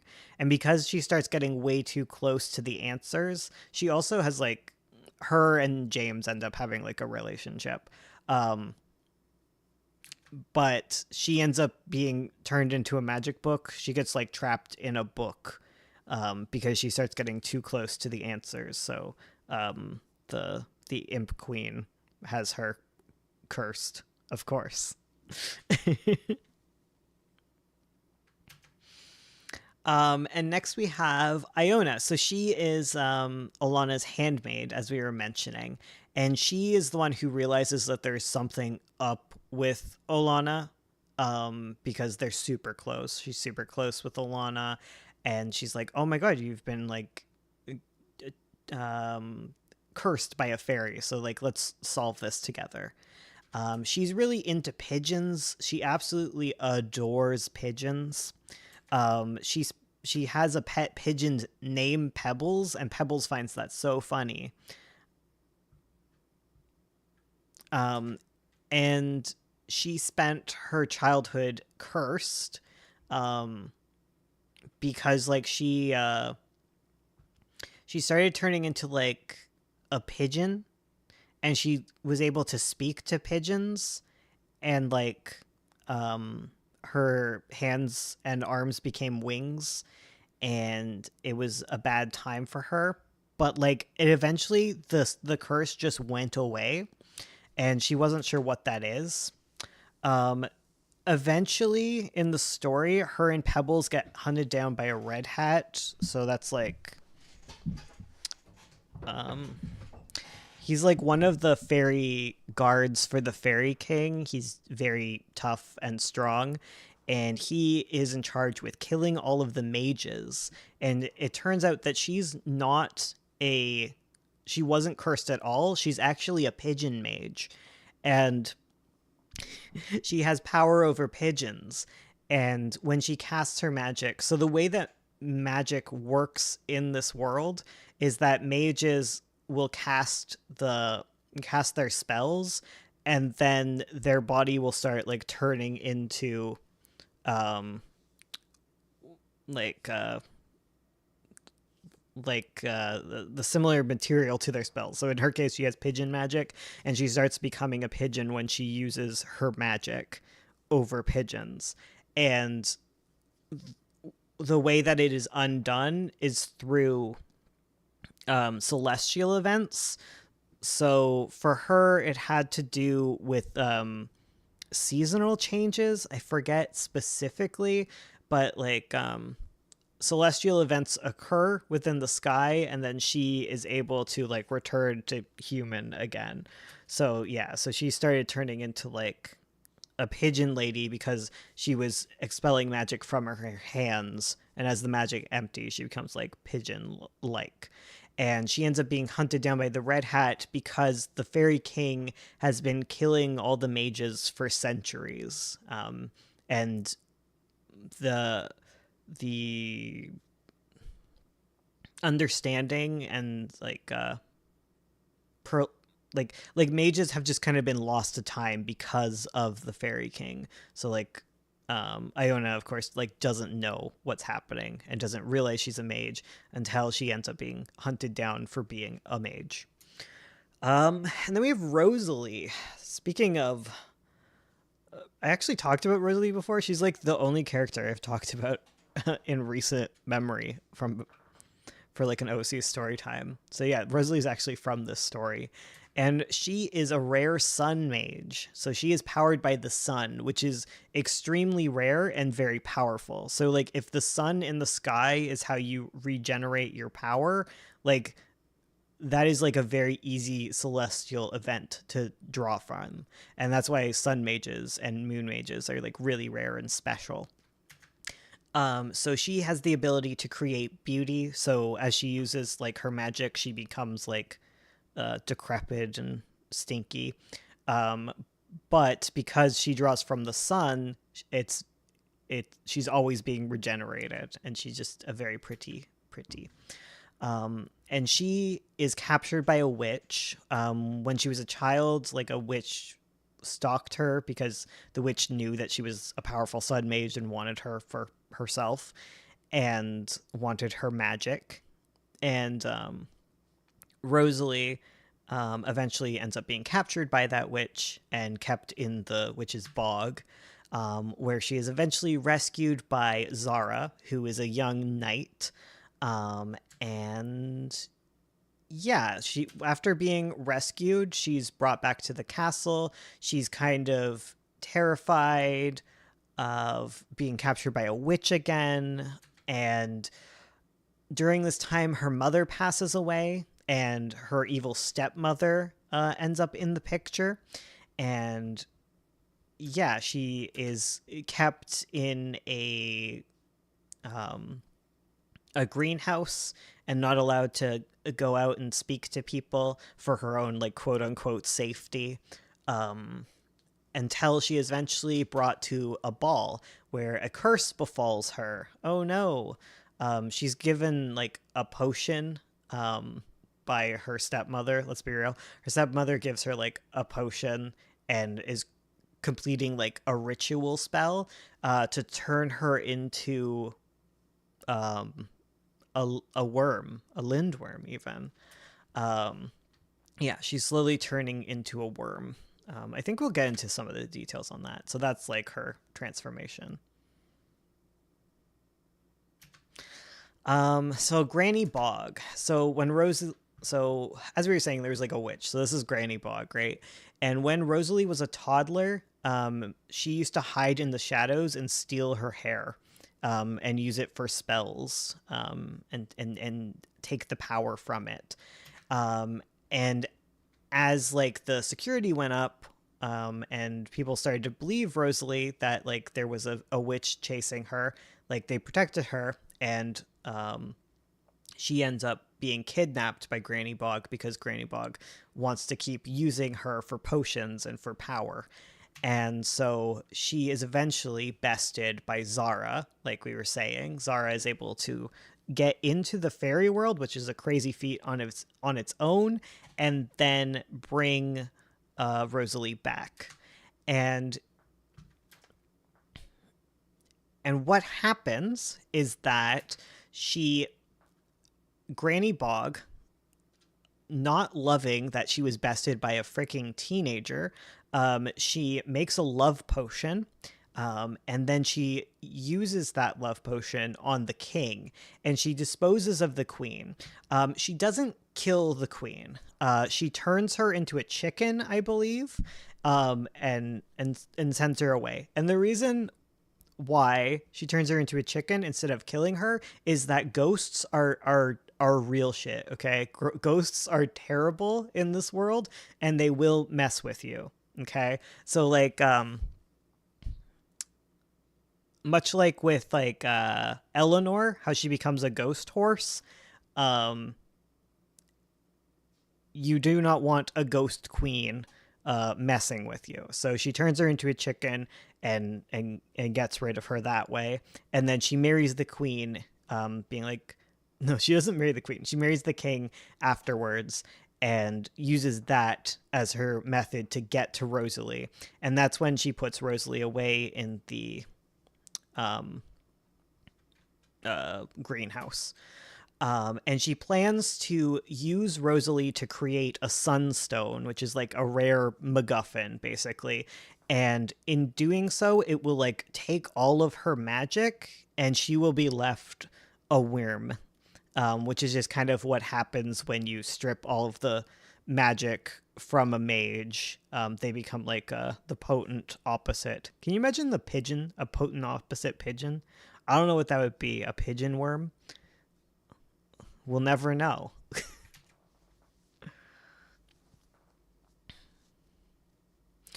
Next, we have Gardenia. So, Gardenia was a poor child that ended up sold to the witch, but she forgets this entirely. The Granny Bog raises her and uses her to like steal her youth. She does that with like all of like her little servants. Um, and then she like gets Rosalie and doesn't pay attention to Gardenia as much. And then eventually, when the witch takes over the castle, then Gardenia becomes like Rosalie's kind of like evil stepsister. She is super jealous of Rosalie. The witch is always kind of pitting them against each other. Um, and she seems to think that Rosalie is treated well by the witch, but she's not really at all. Um, and yeah, so when the ball is happening, she isn't able to go to the ball because she goes from being like a starving little orphan poor girl to being a princess, and she eats food as you would, and she gains weight and isn't able to wear her ball gown. And the witch is really mean to her and doesn't let her go to the ball, makes her feel bad. Um, and so she goes crying to her room.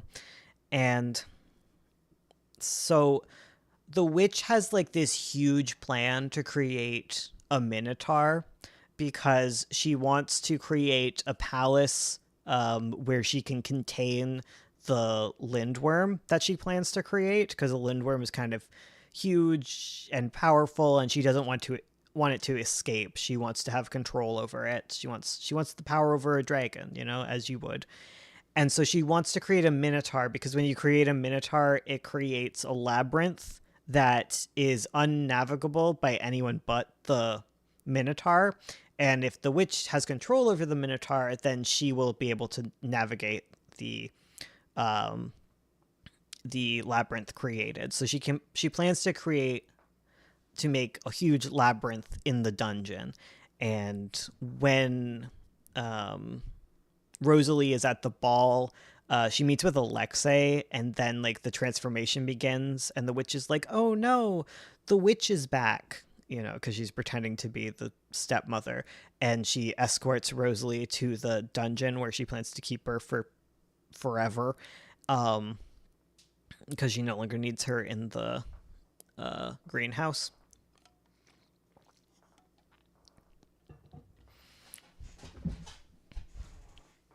Um, right, but then she go everything's going to plan for the witch, and then, oh my god, she goes to find her bull that she was going to turn into a minotaur, and there is no animals there.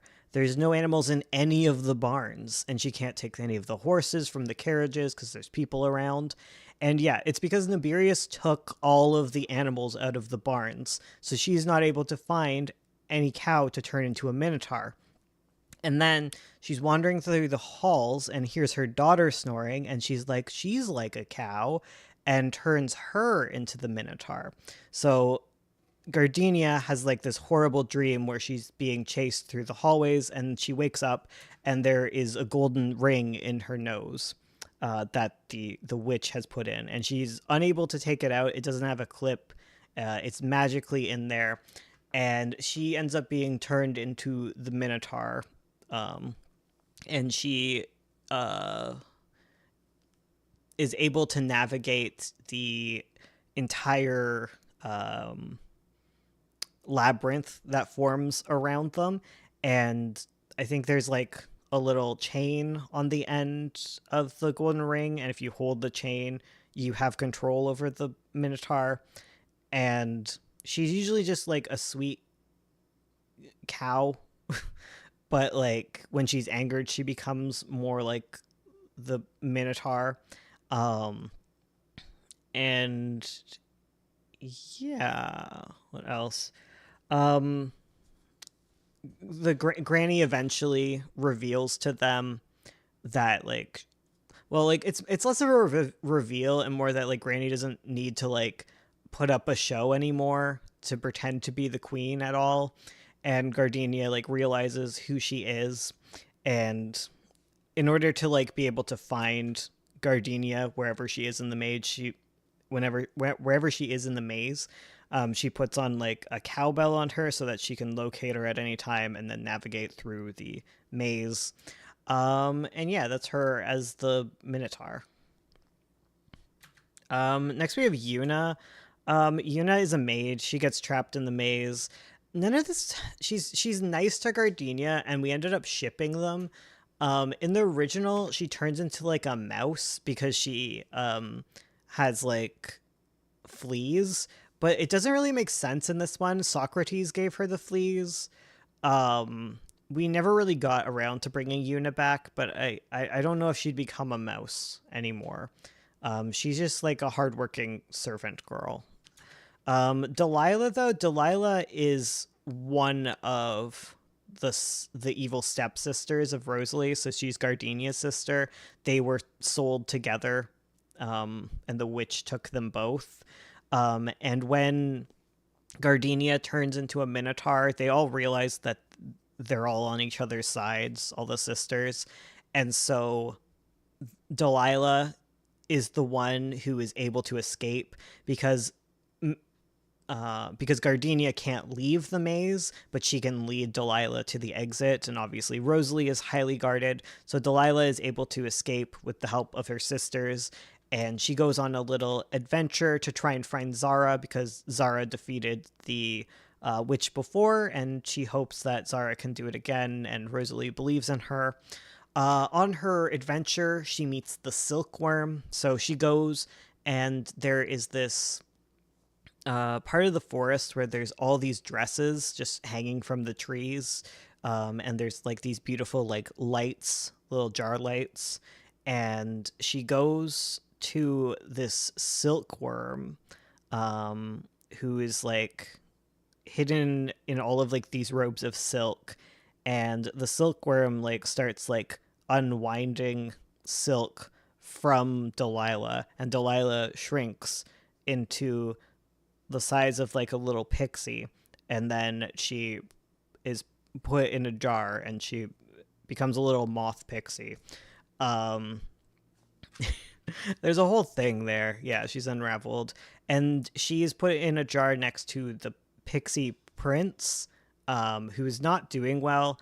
The silkworm eats pixies, and she uses like the pixie dust in like creating her dresses. I don't remember everything too much about this. We never got to it in our like rewrite of this story. But yeah, that is Delilah's thing.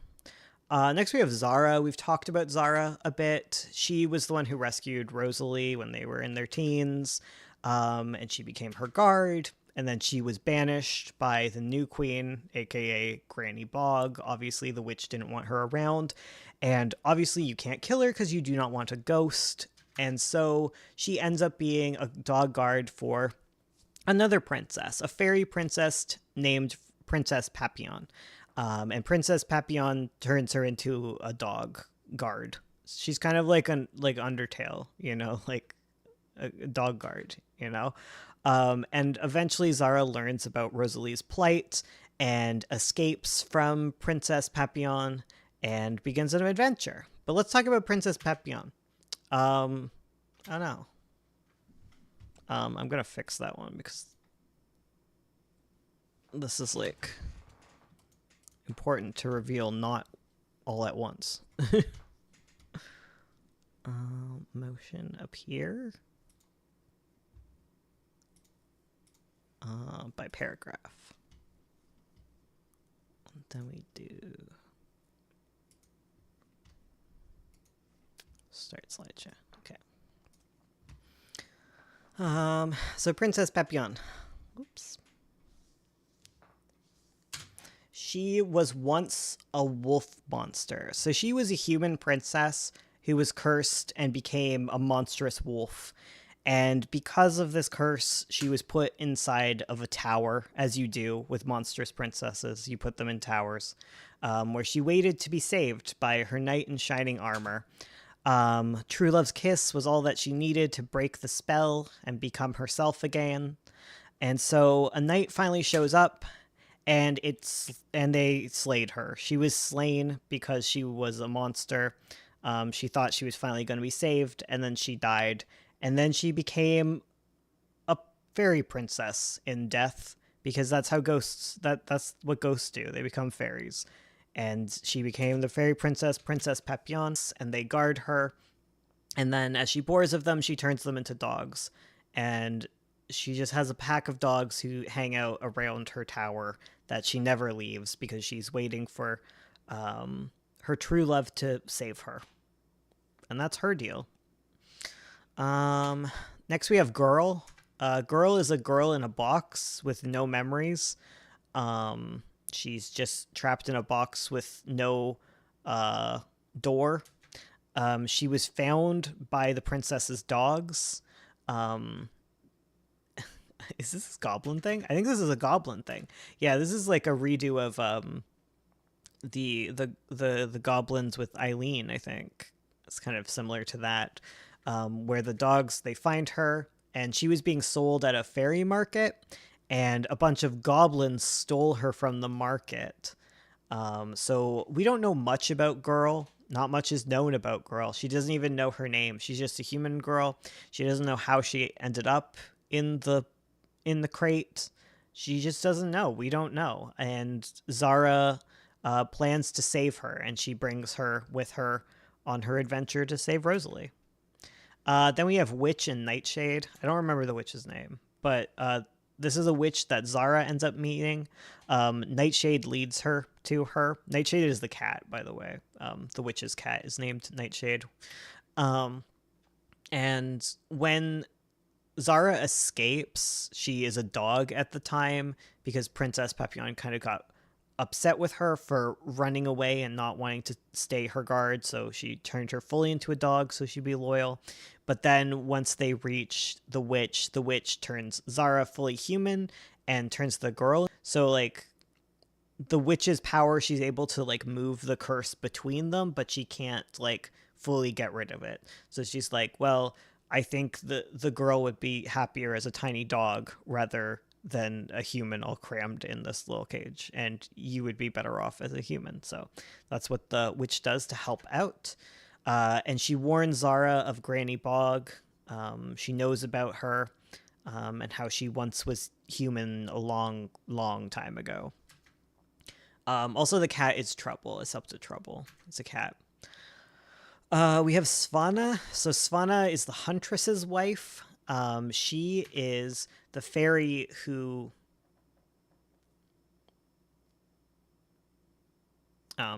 she was a fairy whose cape was stolen, and so she can't leave her post. So she's working at the fairy market, and she's selling all the things that the Huntress has been capturing. And she herself was kind of captured by the Huntress. So like because the Huntress has her cape, because she's some kind of fairy who needs her cape, and whoever has it has control over her. So she has to listen to everything the Huntress tells her to do. So Zara's like meets her and is ready to like raise hell, but then realizes that, you know, she is also a victim of this Huntress and can't yell at her. And Zara rescues her. So she's not able to convince Savannah to leave, because Savannah's told to stay there, and she's very sickly and not doing well. And Zara doesn't want to leave her there. So Zara just picks Savannah up because Savannah can't even like move her feet because she's like told to stay in one place. And whoever owns her cape can tell her whatever to do. Like she loses free will because of it. So Zara picks her up and runs off with her. And now she has to carry both the girl in a cage and Savannah. So she's muscly. She's a muscly girlfriend. Rosalie has a muscly girlfriend. Next we have is Albin. Albin is a prince from an ancient kingdom. He is a sun mage like Rosalie is, and he is found sealed in crystal. So Alexei goes on his adventure. Remember Alexei? He goes on his little goat adventure, and he ends up in like a mountainous area within the fairy world that is like swampy, and there's signs of like civilization, like there's old castles in the mountains and stuff. And so he goes up there and he eventually finds like the remnants of like some sort of war. There's like skeletons everywhere. And then he finds this prince who is sealed away in crystal, and he goes to him and he is released from the crystal. And they do not get along at first. They're very sassy to each other. Albin finds that Alexei is such a weak pushover guy, and Albin's kind of like my Snow White character too, if that's not clear. But yeah, Albin is like not having it with Alexei. Albin's a mage as well, and whenever he uses magic, he can create any kind of stone, and so he starts turning to stone. He's trapped in crystal. He's slowly been turning into a worm. He was like the original sun mage that the queen captured and was trying to use for her power. But as he started turning into a worm, he saved himself by sealing himself away in crystal so that she couldn't get to him. So he's been sealed away for 600 years. And upon being released, she's able to start drawing from his magic again. So like she's getting even more powerful because now she has 2 sun mages under her spell. So yeah, she did the same spell that is being cast on Rosalie on Albin, and now that he is released by Alexei, it starts like unfolding again. I love Albin. Yeah, he sealed himself away. And Alexei has a huge crush on him and doesn't realize it because Alexei is dumb. Albin helps Alexei learn that he is gay because Albin does not care about the gays. He's not from a culture who did. He's from the kingdom of Anura, and like Alexei cannot believe this because this is fairy tale shit. I love them. So also long time no see. Here's the Fairy Queen. So we have a long you can tell by the tiny text, there's lots to be said about the Fairy Queen. So the Fairy Queen was once a human princess, okay? Like a lot of fairies, she was originally a human. And she was captured by a dragon. And eventually, after years living under the dragon's claws, she was rescued by a frog dude named Newt. And Newt saved her, and she was so thankful that she married Newt, and they became king and queen. And she spends her life terrified of the dragon. She's a lot like Rosalie. There's like huge parallels here. And she, yeah, is terrified that the dragon will take her again one day. And so the king, hearing that she is like, and so the king, hearing that she is like terrified of this dragon, he is like, I will protect you. And the king is like a powerful moon mage, actually. And he is able to like control water and stuff. So he goes to the dragon. And now that he's been able to be out of the cave and free, he is able to use his magic to drown the dragon in moon water. And like it completely kills the dragon. However, you shouldn't kill things. Don't kill things because they come back as ghosts. And then they have to deal with a ghost dragon that is harassing them constantly and trying to worm its way into their souls. So it was a bad decision to kill the dragon. So during all this, a prophecy is revealed to her that her son will one day slay the dragon and free humanity. And she's like, that's crazy. And her husband is like, we should train him so that he can defeat the dragon. And she does not want this to happen because she doesn't want her son to get hurt. She doesn't want her son dealing with dragons. She just wants to forget about dragons. So she protects her son by trying to kill him. She's like, if he dies, then he can't ever die. You know, like that would solve it. She's a little crazy by this point. Okay. There's a dragon in her brain. Everything's going poorly. And so she starts poisoning him with these apples, giving him poisoned apples because he is Snow White. And so he is growing sickly, and they realize this. And so the queen is locked away. They're like, she's crazy. We're locking her away. And it's a big decision. And so eventually what happens is that she does break free of her imprisonment, and she tries to escape and kill him for good. So she tries to kill the prince. She tries to kill Albin, and it doesn't work. Instead, they kill her in order to save Albin, and then in death, she eventually comes back as a fairy. Because spoilers, her husband does end up becoming the Fairy King, and when that happens, she becomes the Fairy Queen and is resurrected by that. And when Albin eventually stumbles upon her with Alexei, they're wandering through, she's like, oh my god, my son is back. And she starts trying to murder him again with magical apples this time. She's very apple coated. She's like based on like mangrove kind of. This like poison apples in the mangrove, I think. Yeah, she's up to trouble, that one. Next we have the Fairy King. He's not a salamander, but he's a little guy. Oh no, I did it again, guys. Apples for days. Yeah, exactly.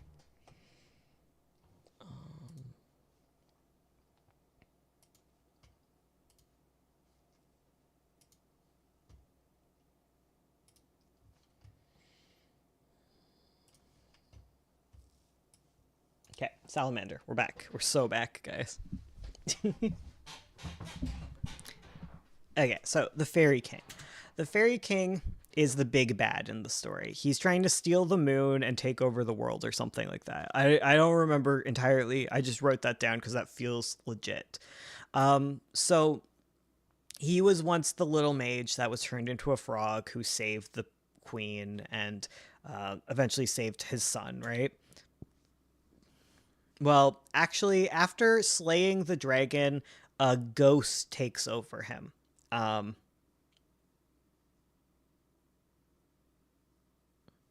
oh no. Yeah, after slaying the dragon, the ghost dragon takes over Newt, and he starts like they start becoming one slowly, which will eventually lead to him becoming the Fairy King.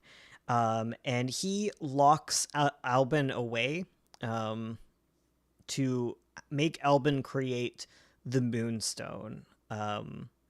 He he's kind of like mixed because like there's part of him that's still like Albin's father and wants Albin to like become strong, and then there's like the other part of him that doesn't want Albin to become strong, um, because like the part of him that's the dragon that knows he's going to like be his undoing wants him to like not that to not happen.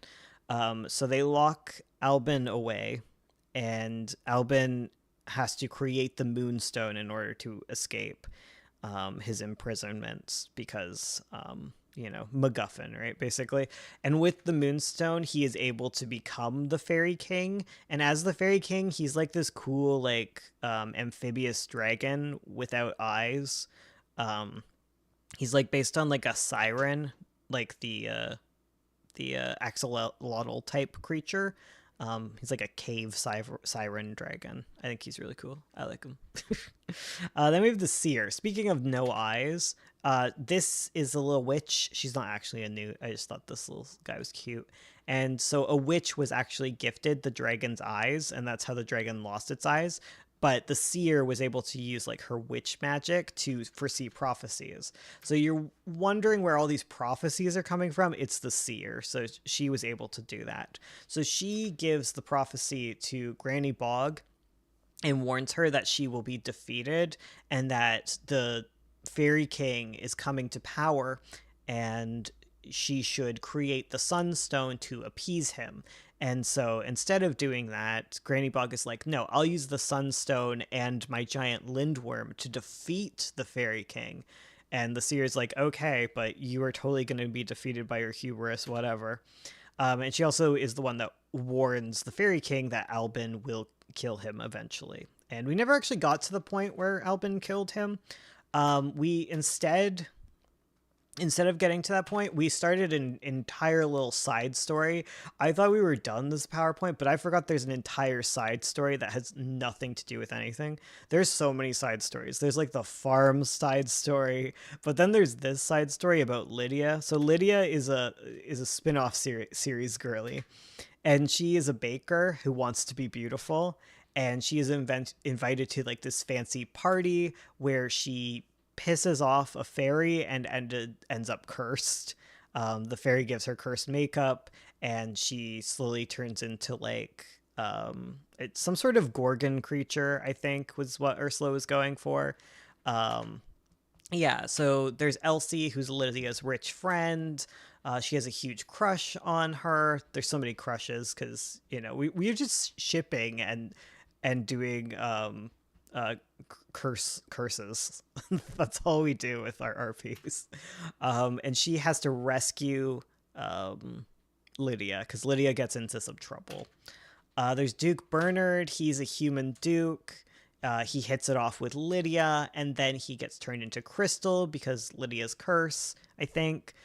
So Lydia starts turning into some sort of plant gorgon with like golden eyes, and when she looks Duke Bernard in the eyes, he turns to crystal. Then there's Lady Gwen, who's a fairy who's been hiding in the human court because she has a huge crush on Bernard. And she's so mad that Lydia gets his attention that she curses Lydia.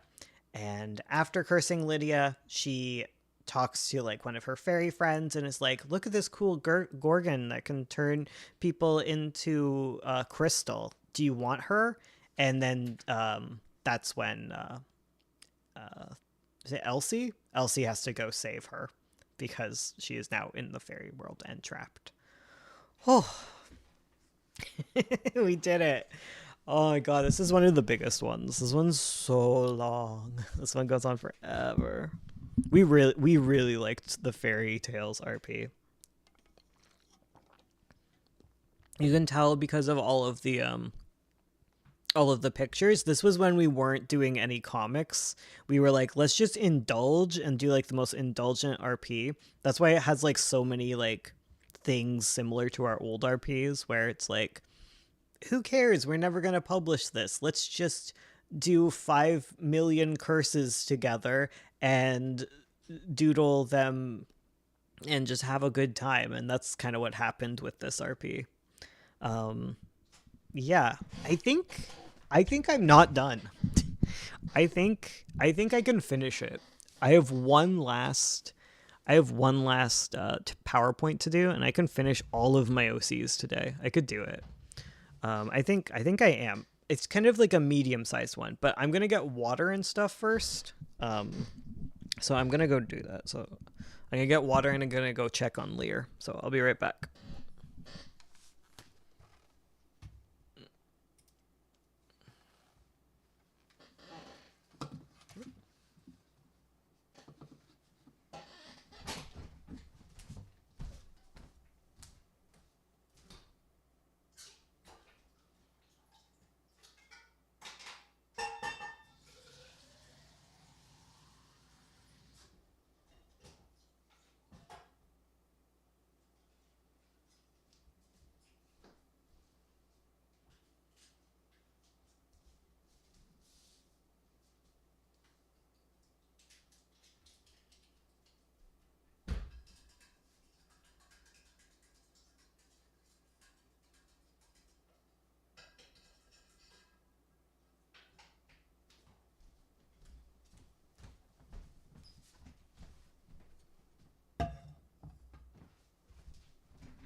Miku is so obsessed with getting into Lear's kennel. Oh my god. Okay. Are you ready for more curses? More people turning into animals? I just love fairy tales, okay? So welcome to the Less Evil Fairy RP. So this is an RP based around less drama in the main RP. So we have like such dramatic stories going on in our main RP that we were like, let's make this less dramatic and less capitalistic and evil. There's like drama in the past and racism and stuff in the past, but we were like, let's make a modern world with robust, safe social safety nets, access to therapy, access to healthcare. Like, let's just make a great world instead of a bad one. And let's have decommodified housing, and let's just tell stories that are less about suffering and being poor. So in this world, fairies aren't able to hurt people at all. And that was also a very key point of this, is we didn't want a bunch of evil fairies anymore, because we have a lot of that going on. So fairies are just incapable of hurting people. They're incapable of telling lies.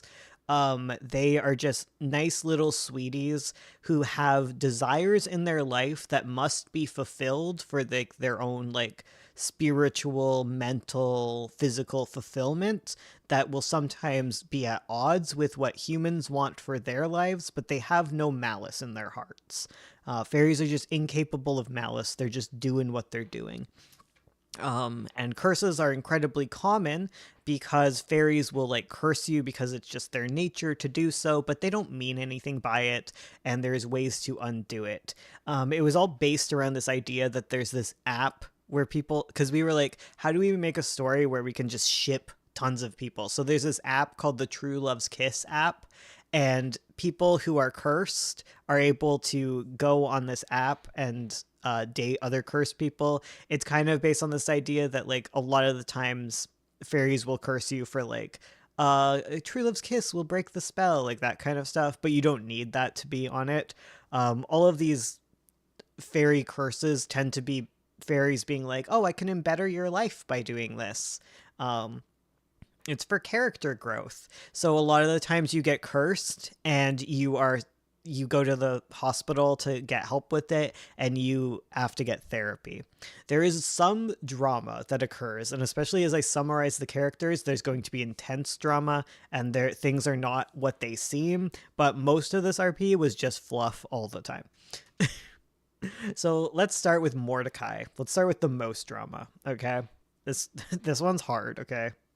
I was feeling so bad for Mordecai a while ago on stream, but he's my boy.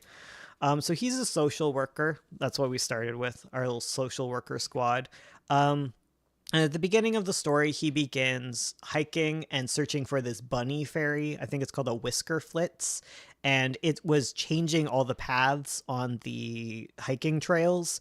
And people were ending up lost and going places that they shouldn't go. And the bunny had just been following people because they had carrots. And as it was following them, it was erasing the path behind them. It's just kind of what this little rabbit does. They just cause a little bit of mischief, and all they wanted is a snack. So Mordecai goes, helps things out, and then sends the lost hikers on their way. He spends a little time going further into the woods, looking around, making sure everything's okay, and he kind of gets a bad vibe at some point in the woods. And then he gets distracted because there's like this whole other shenanigans that's going on, but you know, we'll talk about that later. So the next day he starts feeling sick, and he's like, oh God, I've been cursed. And you know, like as a social worker for fairies, you end up cursed a lot. It's just kind of like they have a little sign in their house that's like, oh, X days since I've been cursed. And so his husband is like, he, we're gonna have to say you've been cursed again, haha. And he's got like a sore throat, and he's got a bit of a fever, and he is coughing up like gray phlegm, so like maybe he's sick, so he stays home. And yeah, so that's kind of his deal. I think we'll get into the curse when we talk about his husband a bit. So let's talk a little bit about Mordecai's backstory. It's a doozy. Okay, so Mordecai was 7 years old when his mom started to disappear. She was just kind of vanishing, slowly becoming invisible from like a curse. And he didn't know what to do because he was a child, and he just figured that she's got this. She's mom. She'll figure it out. And the reason that she's slowly disappearing is that she stole from a gallery goblin. So gallery goblins collect art, and if you steal their art, you will slowly be drawn into a painting. So his mom is slowly being drawn into a painting in the gallery goblin's collection until she is able to return the painting.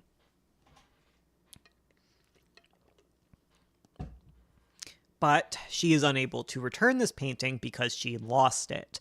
And what actually happened is that it ended up being put on the curb and ended up being trashed. And Mordecai saw her throw at the painting and felt like maybe she shouldn't do this, but like didn't speak up, and he feels bad about this. So they haven't been able to return the painting. So what eventually happens is, because they are unable to return this painting, it is so deeply lost in the landfill. His mom can never be returned to her previous form. She remains in a painting, and she is like effectively gone.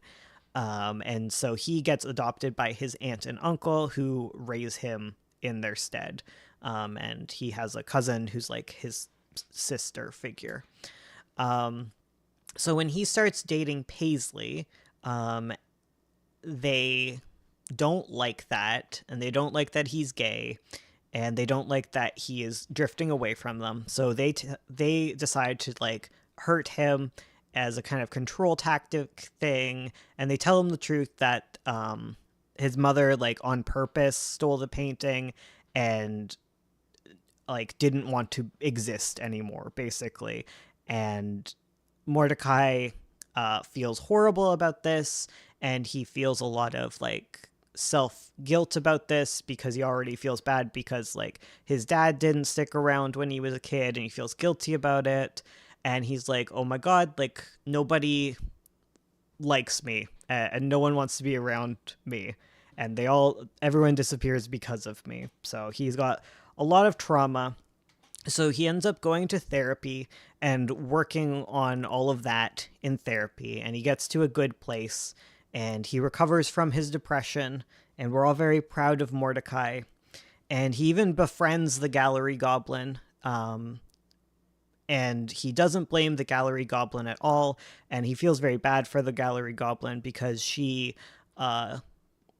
wishes that she could return his mom, and she can't because it's just she was kind of used for this purpose, and she got a lot of harassment from people, and he just feels really bad for it.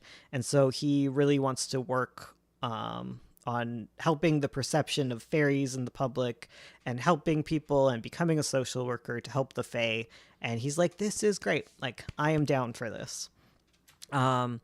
Eventually, so his sister slash cousin, she dies because of a vanity curse. So she's kind of like his younger sister, and she has a lot of pressure put on her because his family kind of sucks.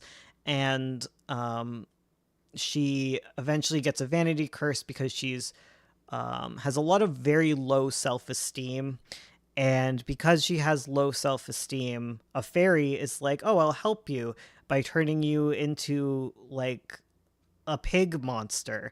And then once you learn to love yourself for yourself, you'll be fine.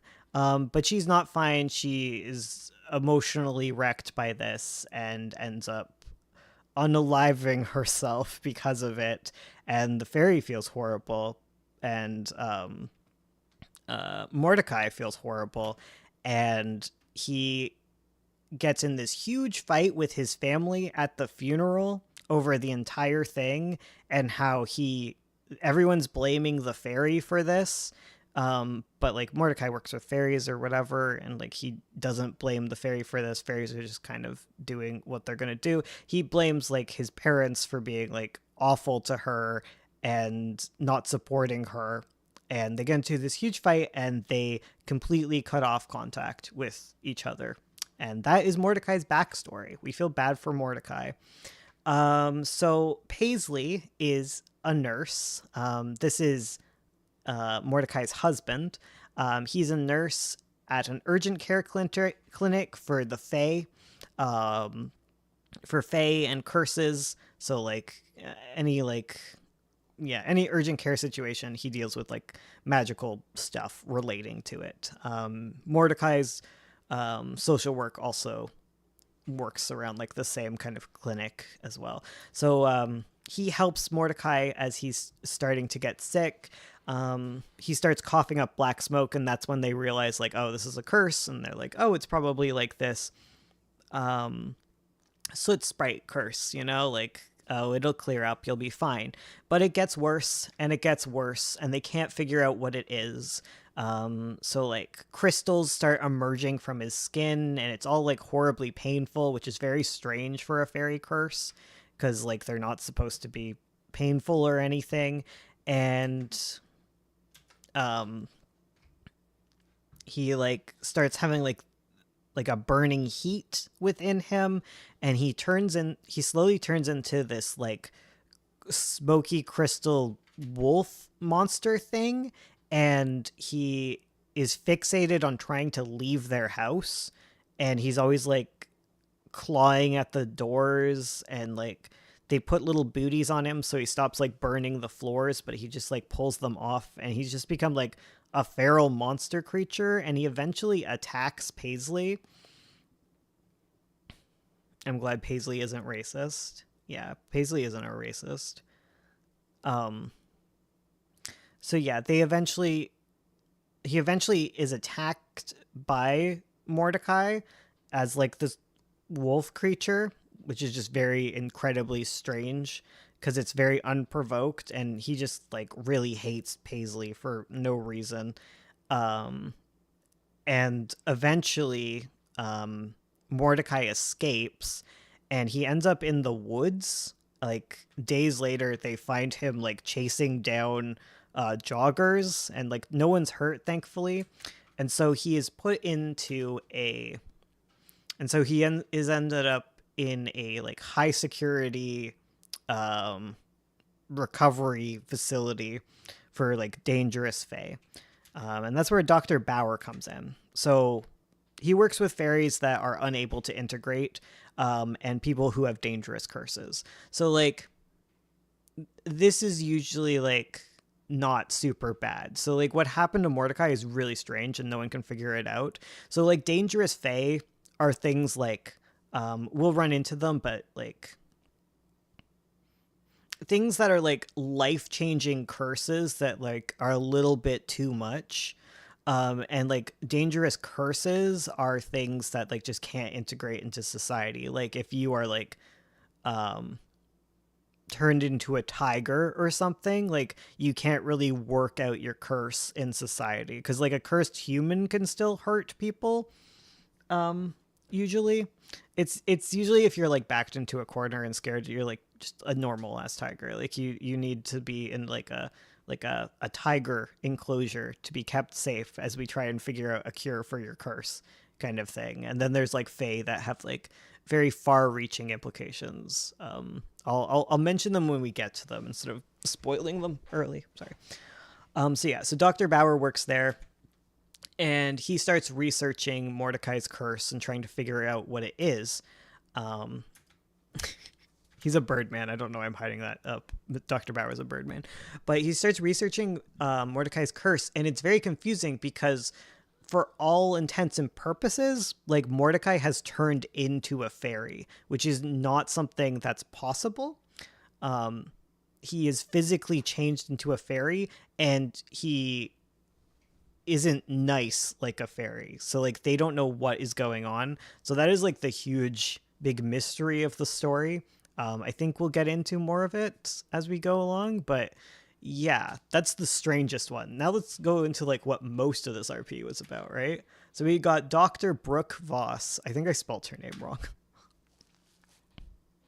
So she works in a clinic with Paisley, and she's nice, and she's kind of just there for exposition, honestly, because Paisley is a nurse, and sometimes we needed a doctor, and that's how Voss came to be. But there's Archie, and that's Brooke's husband, and he is a researcher of ancient artifacts. So there's like before times, you know, like there's ancient history to this world, things with like fairy lords and stuff that are more like our old RPs, right? And so he researches that. He's autistic and he hyper focuses all the time. And at the beginning of the story, he finds this cursed amulet. He doesn't realize it's cursed, and he becomes fixated on it. And his wife is just like, "Oh my god, this is Archie." Because like when she first shows up, she comes home and he's ordered lunch from like DoorDash or whatever, and it's just still sitting on the deck because he never went and got it, because he just hyper focuses. He's just autistic. He just wants to rant about his artifacts. And yeah, he eventually finds a cursed amulet, and they don't realize that until later. It's kind of like this, it's a related curse to like what Mordecai goes through, but we never actually RP'd it all the way out. So I don't really know what the deal with it was, honestly. But he eventually helps them start figuring out this stuff with like this evil curse nonsense. Next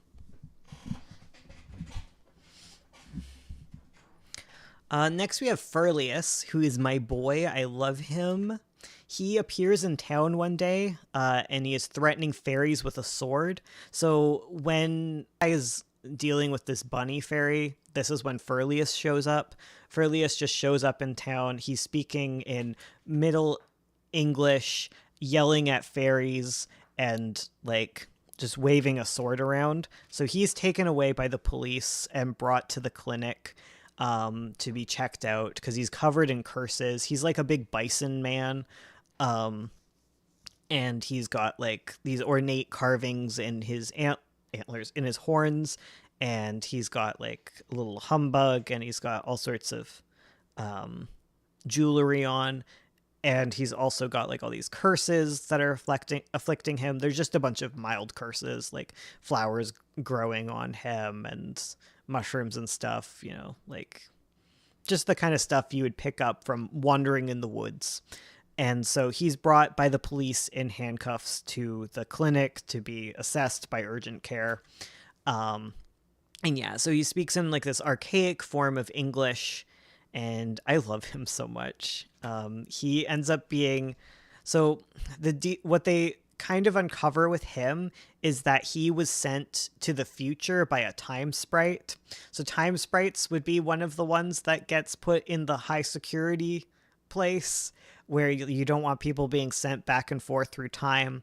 So Furlius got sent forward in time. He comes from like a time in the past where like fairies were like where there's these fairy lords that were like evil and stuff, and he doesn't like fairies. He says a lot of very uncouth things about fairies, and Dr. Voss is like, if you're gonna keep talking like that, like we can't deal with you. But then she starts to realize that like he, you know, it is from the past. He was enslaved by the fairy lord of his time in his area. So like he was turned into a bison and forced to pull this carousel around all of his life. He's been this way ever since he was like a little boy. He was like a little baby bison, and he grew up into like a big bison man and walking in a circle, moving the carousel around. So they get him treated medically, and they put him into a government housing program for like integrating fairies into society and like cursed people. So he's not even able to eat. He doesn't understand how to do it because he's never eaten before. He was fed like a fairy meal before he started pulling the carousel, and he's never been able to like, he's never had to eat before or sleep before. So he starts having stress dreams about like what happened to his family and like what he came from. And he specifically has some stress dreams about his brother being upset with him, and he thinks that it's like a vision that's real because he's never dreamed before. And they have to like teach him how to like not only integrate it into society, but like how to eat and drink. And they need to get him like vaccinated because he's from the past and obviously doesn't have any of his vaccinations. So he stays in medical supervision for a while before he's put into like a housing situation. And that's Furlius. I love him. He's so sweet. So then there's Unleath, who is Furlius's brother, and Unleath was also sold to the Fairy Lord. So him and his brother were sold to the Fairy Lord as children because their father was trying to learn magic. Magic isn't really a thing in modern day. Magic and the Fairy Lords are kind of like done away with. Like this is like some of the side plot stuff with Mordecai is like uncovering all of the stuff with magic and whatever. But yeah, so he was sold off to pay his father's debts and given to the Fairy Lord along with his brother. And their mother wasn't sold, and Furlius is thankful for that. Furlius considers like Unleath like a son to him because Unleath didn't have a father. Furlius felt like he had to step up, even though they're like 2 years apart from each other. Furlius is just like incredibly parentified. So what happened to Unleath was he ended up being killed by the Fairy Lord for getting too close to the Fairy Lord's daughter. She was also killed for this. They were both they were both punished for getting close to each other.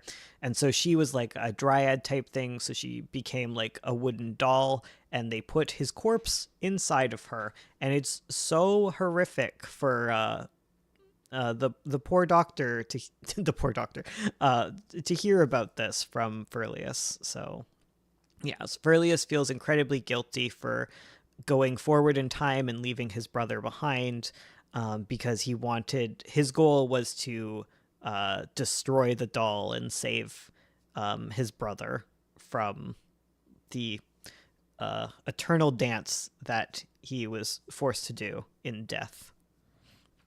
Poor Furlius, poor Unleath. So then we have Katie, and Katie is Furlius's roommate.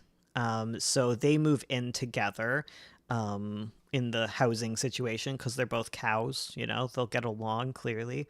And they both don't really understand how to be human. They're being taught how to like eat food and be chill because she was turned into a cow when she was a girl, and she is rescued from this situation. She's no longer living in the field with the cattle crook, I believe is what it's called. Yeah. She was raised by a cattle crook, like her, was a mother to her, this cow fairy, and now she has to like reintegrate into human society. So she is Furlius's roommate at the time, and she's comforted by having a cow man here. They're going to like undo the curse that turns him into a bison eventually, but they don't want to like shock him because he's been a bison all the time, and they don't want to just make that decision for him. But yeah, so she is his roommate, and they get along okay. They are the thing with Furlius is he's just very sad and overwhelmed, so he doesn't like to leave his room much. He's scared of a lot of things, and he likes to be tough. So she's learning how to be human. So they live in like this like housing area or whatever, and then there's like a cafeteria, community rec center thing that they go to get like lessons, to get them out of their house and learn to be human, to interact with other people. And at this place there are a bunch of other fairies and cursed people who are also like learning. So some of these are here. So this is Sprout. So Sprout is a centaur who is in a group housing situation with a few other herd animals. They all get along, and he used to be a hunter, and his thing was like he would challenge people to hunting contests. It was just like his thing as a fairy, that was like what he was drawn to do, and he would lose these hunting contests. Specifically, he lost a hunting contest and got stuck working on a farm for someone. He was being like exploited, which happens a lot with fairies because because fairy law, fairies are very adherent to their little fae contracts, and they aren't good with humans being duplicitous and stuff. So he was stuck on a farm, and he was rescued from that situation, and then ended up in the group housing thing. Whoa.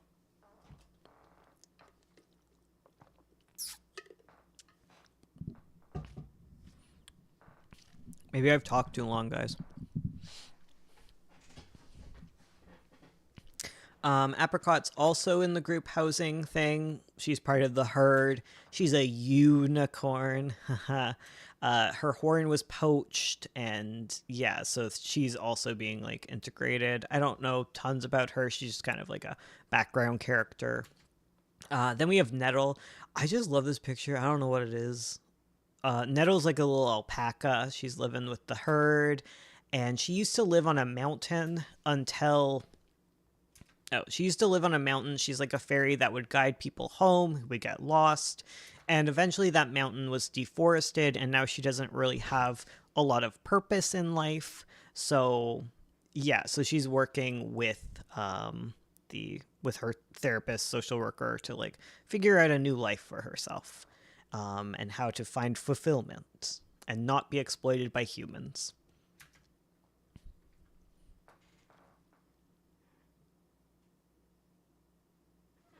Next we have Bandit. So Bandit is a fluff guard, a good boy, and he was abandoned by his person, which is a huge deal for fluff guards. So fluff guards kind of disguise themselves as like a puppy in a group of puppies, and when they're chosen by a human, they become forever attached to them, and they're just like soul linked. And a fluff guard will live as long as their human will live, and they will pass away when their human does. Like they are that close to their human, and they're typically used to like guard sheep. They're typically like herding dogs, but as long as they have their human, they are fulfilled in their little fey life. He isn't like a little dog; he's like a dog guy.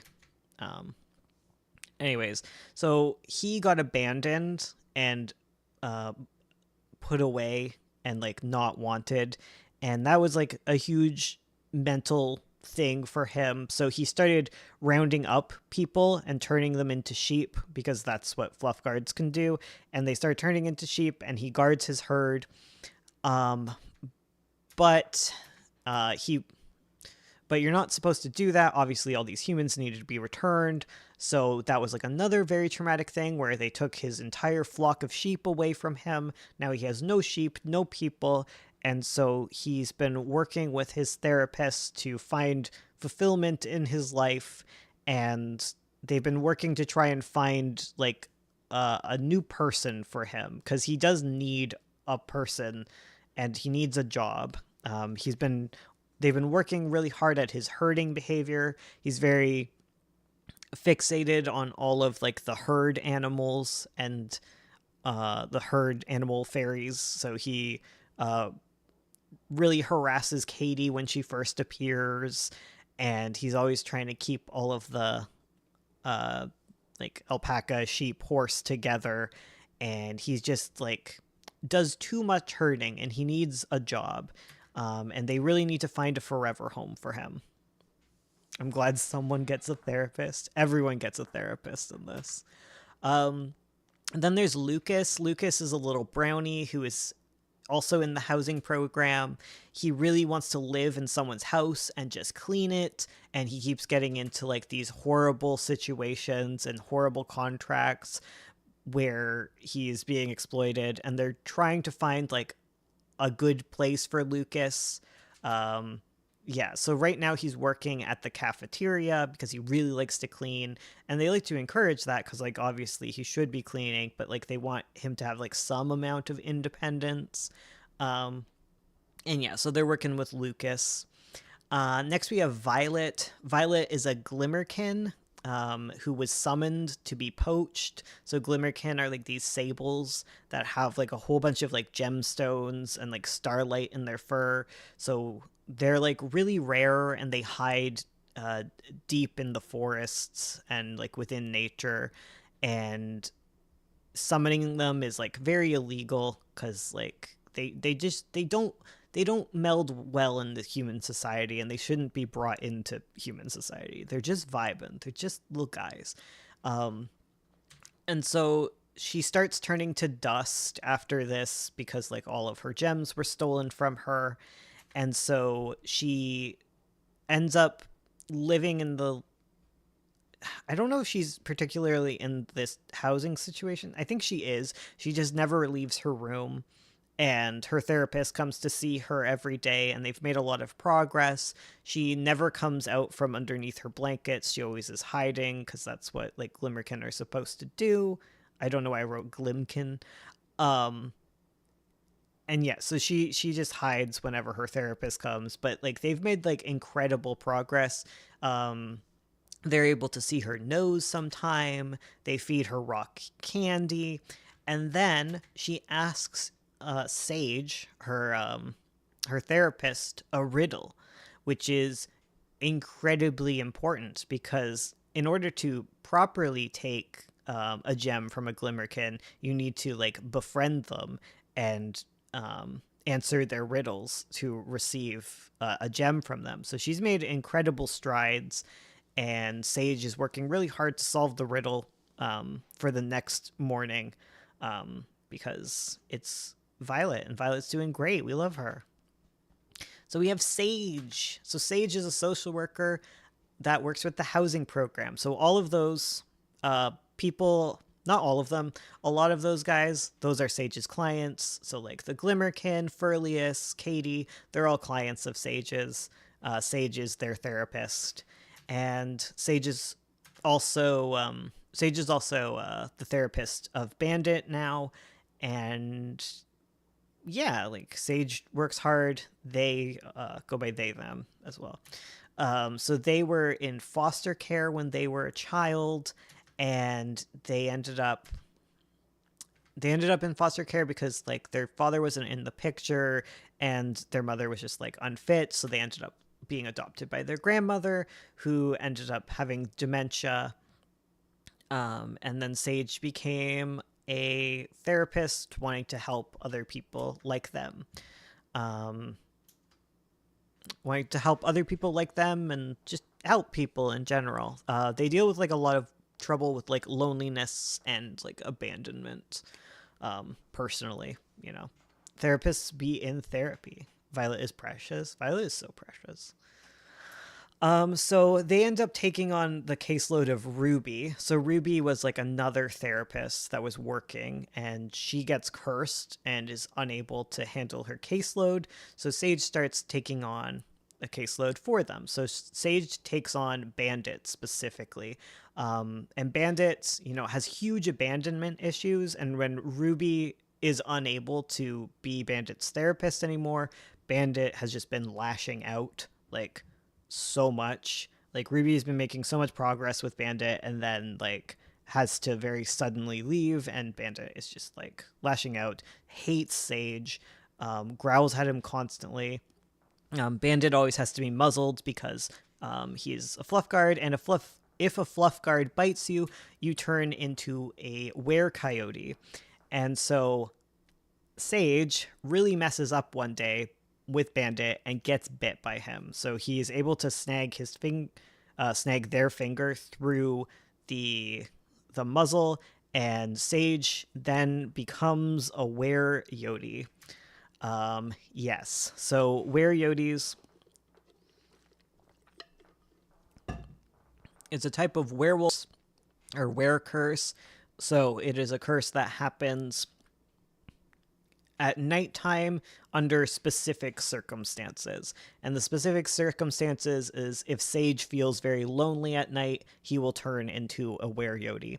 So I think he's they, but I always mix it up. But they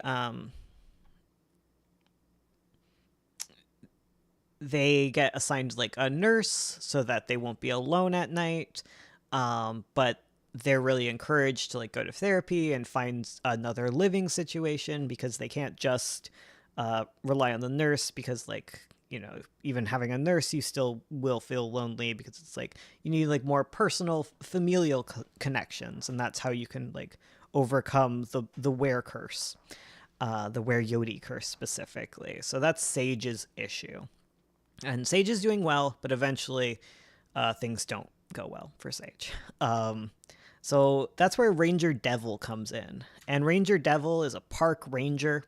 And they find Sage one day in a stream. They're a little ranger. They're like a little raccoon. She's a little raccoon woman. She's got horns, and she's like 3 feet tall. And she's very strong.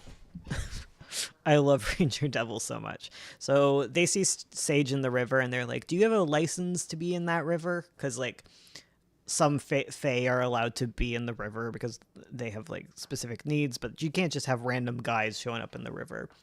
But they've quickly realized that Sage is in fact in trouble, that they had turned into a were Yodi because they fell asleep because they were like doing work at the office, and then they ran into the woods and they woke up in a stream, and their leg is broken in 3 places. And it turns out they were attacked by some sort of giant cat. They have no recollection of this. It's related to like more of the stuff with like Mordecai and stuff. I don't think I'll get hugely into it.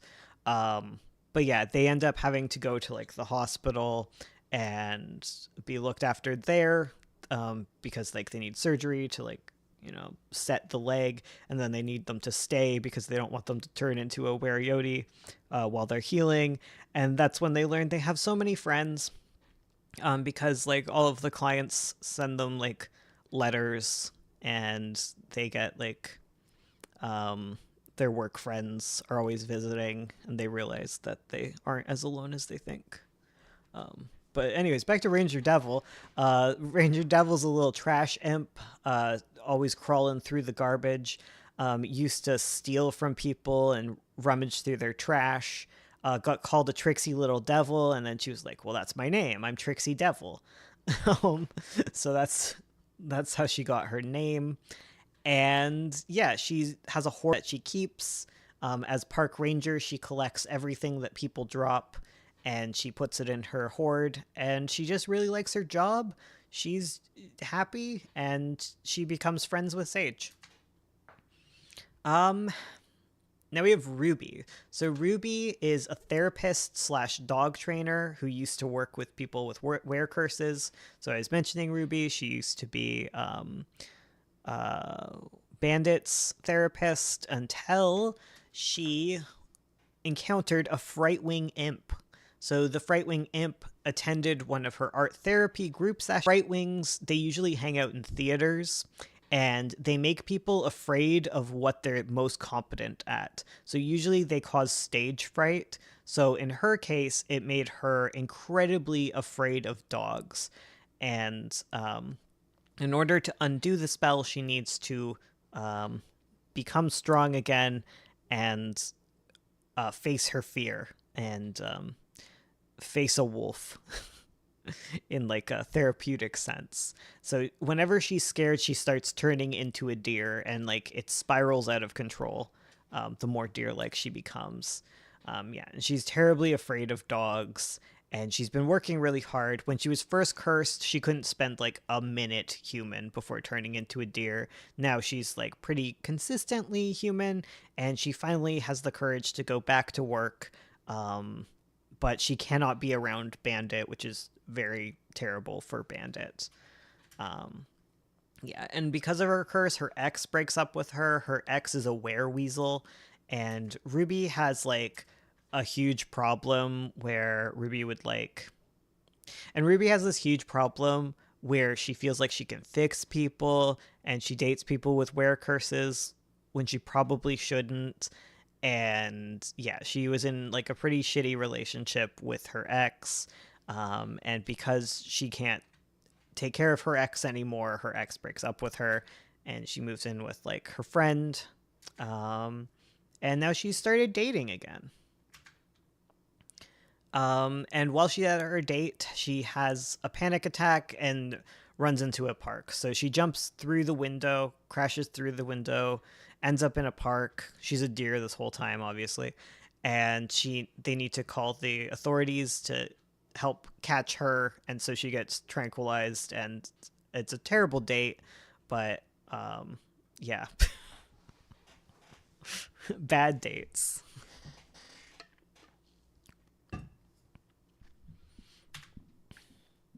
We have Rowan. Rowan is Ruby's roommate. She helps her get to her dates. She takes care of her. She really like encourages her, and she's the one who helps bring Ruby home. Alongside her dates, they have to like first catch her, and then they put her in the back of the car. She's like a little deer, and they have to like blindfold her because that's what you do with deer, so they don't spook. And you put like the little cotton balls in their ear.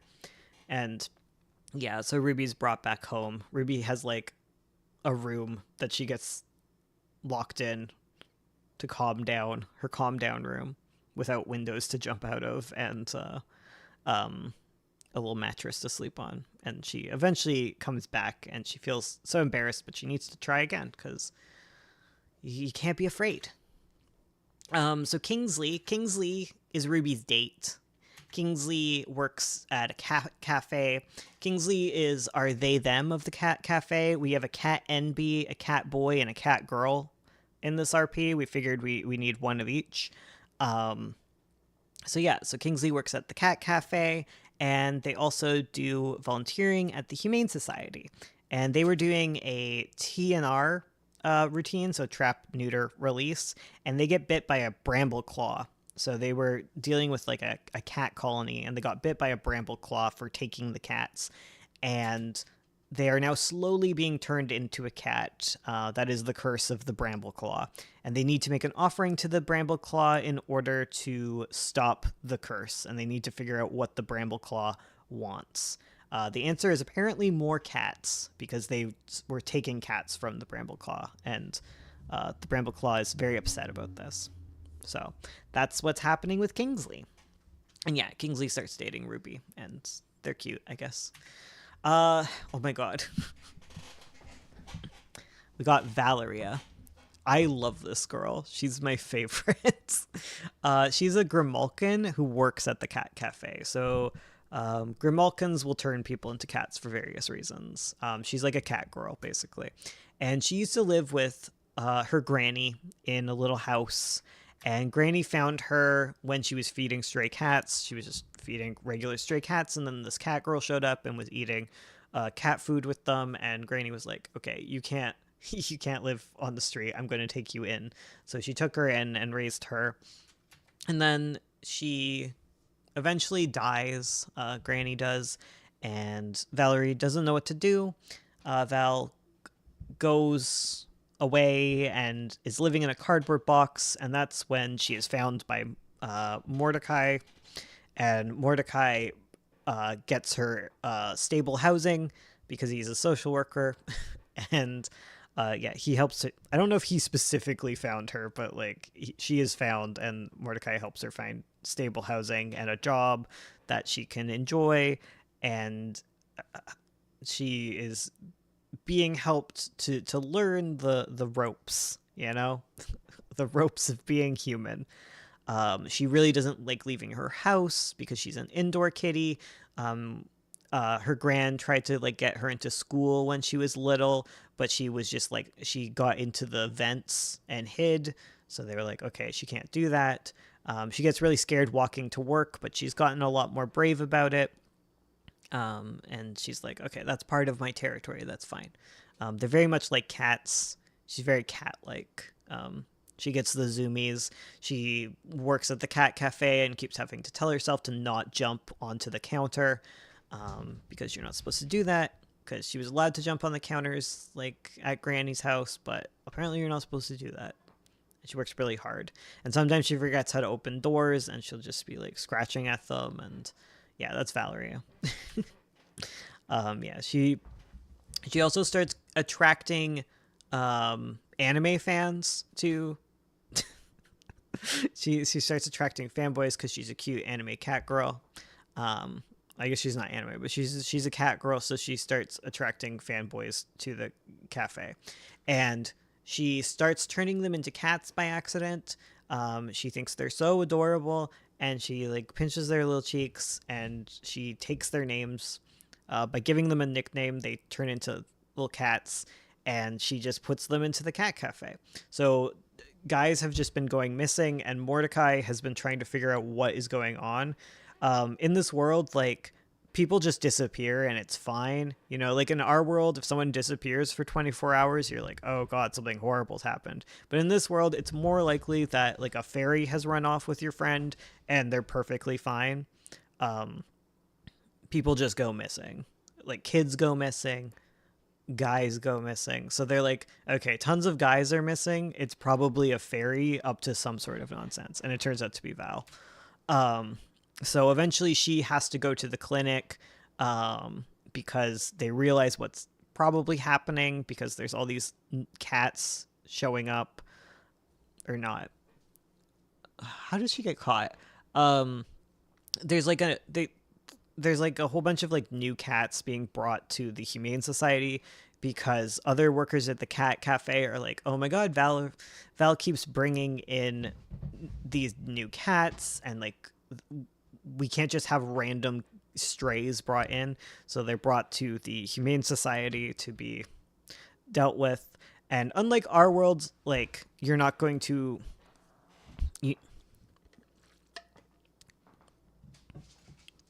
unlike our world, people don't get turned into cats in our world, right? So at the Humane Society, you need to be really certain that the cats that you're grabbing aren't people. So they realize there's like this influx of cats from the cat cafe, and they bring them to the clinic. And yes, it turns out that Val had been turning them all into cats, and they get their IDs matched to the cats, and they turn back into human. And Valerie hides under the table because she's like, "Oh God, I'm so bad. They're all gonna be mad at me," but they're not mad at her because that's just what you do. You're a Grimalkin. You sometimes turn people into cats. That's fine. And an example of like a dangerous fae. An example of like a dangerous fae is like a Grimalkin that is turning people into tigers. She probably can't be loose and running around doing that.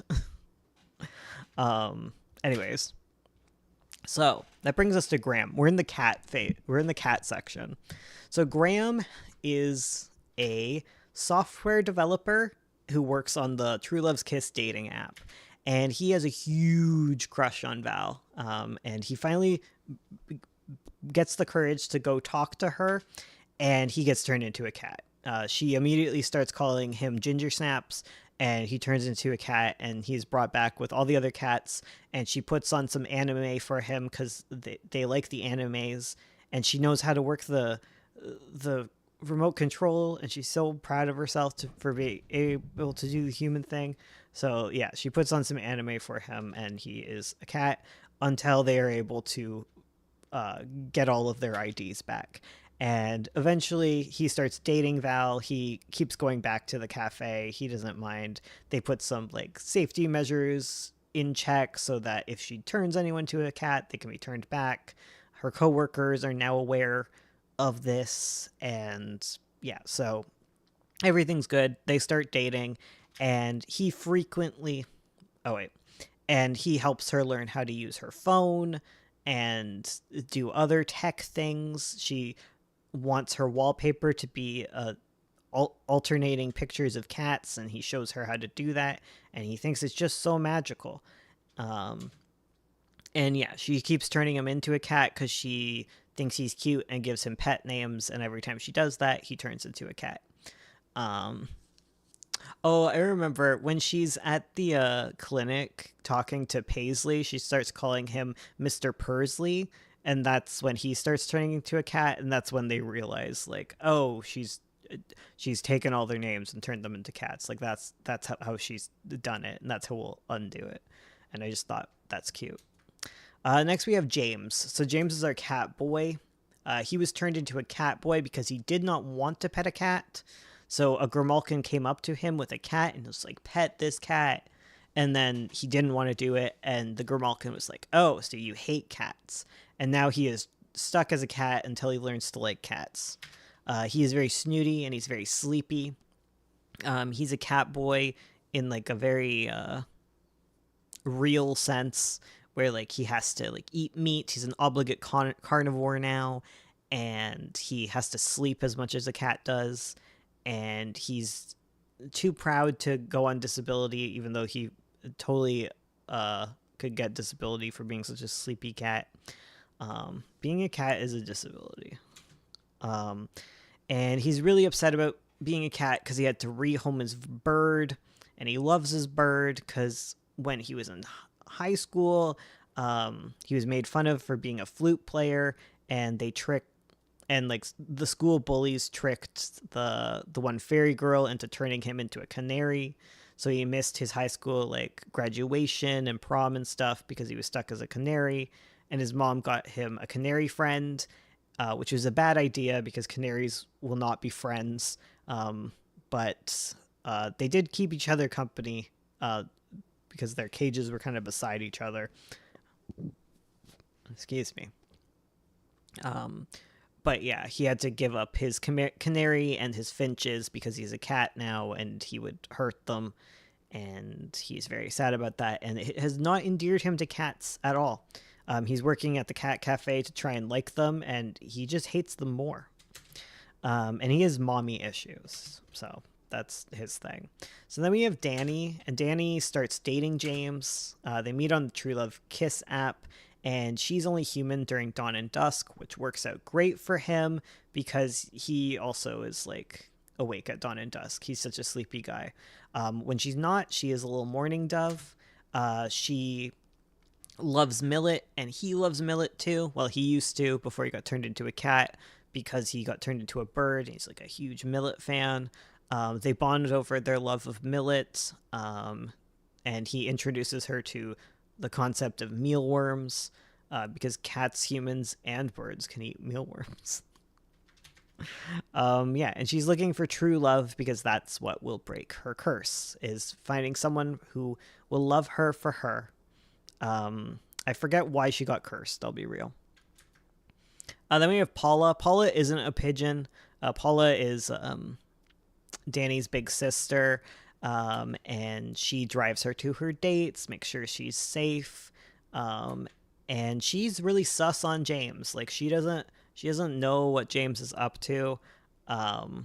She gets bad vibes from him for some reason. That's because James exists.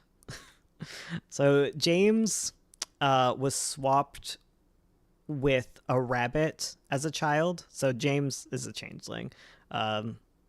James, quote unquote, is the changeling James.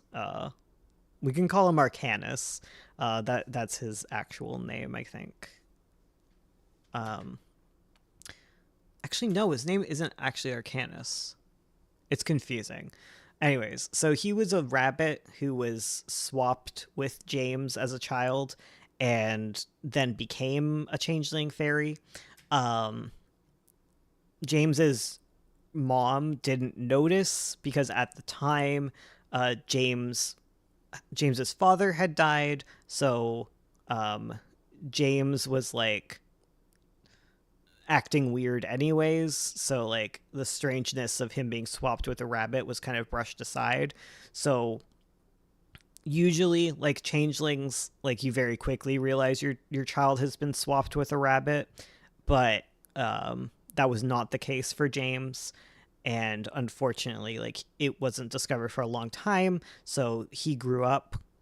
So the real James ended up growing up with his fairy mother for a long time, and eventually they got swapped back, but they ended up staying in contact. Like his mom and his auntie ended up staying in contact because, like, you know, they both knew the boys so well, and eventually his moms started dating. So his auntie started dating his mom, and his cousin, who is the changeling version of him, became his stepbrother. And yeah, James just feels this.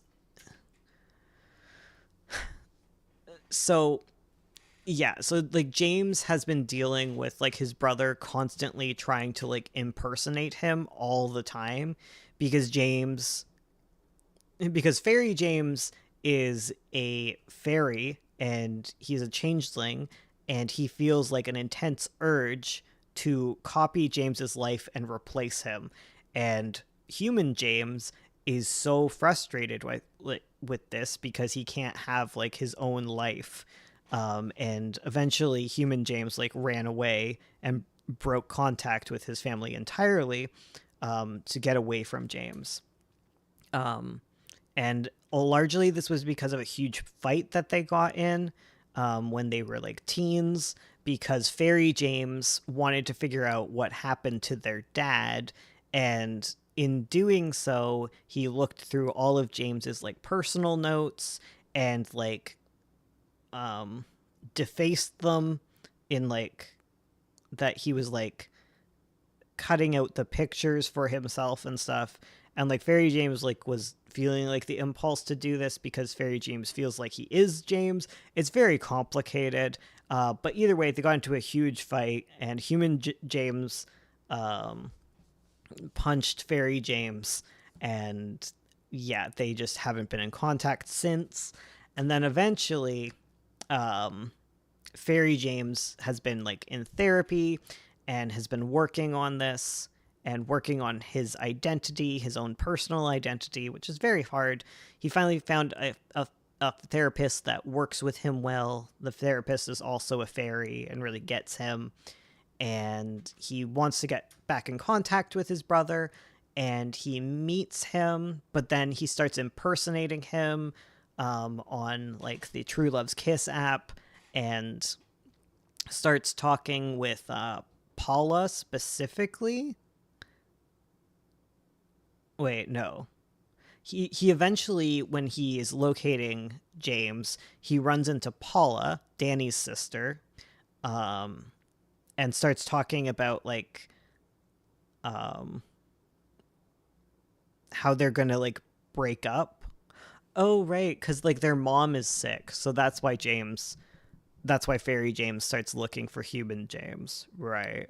So it's complicated.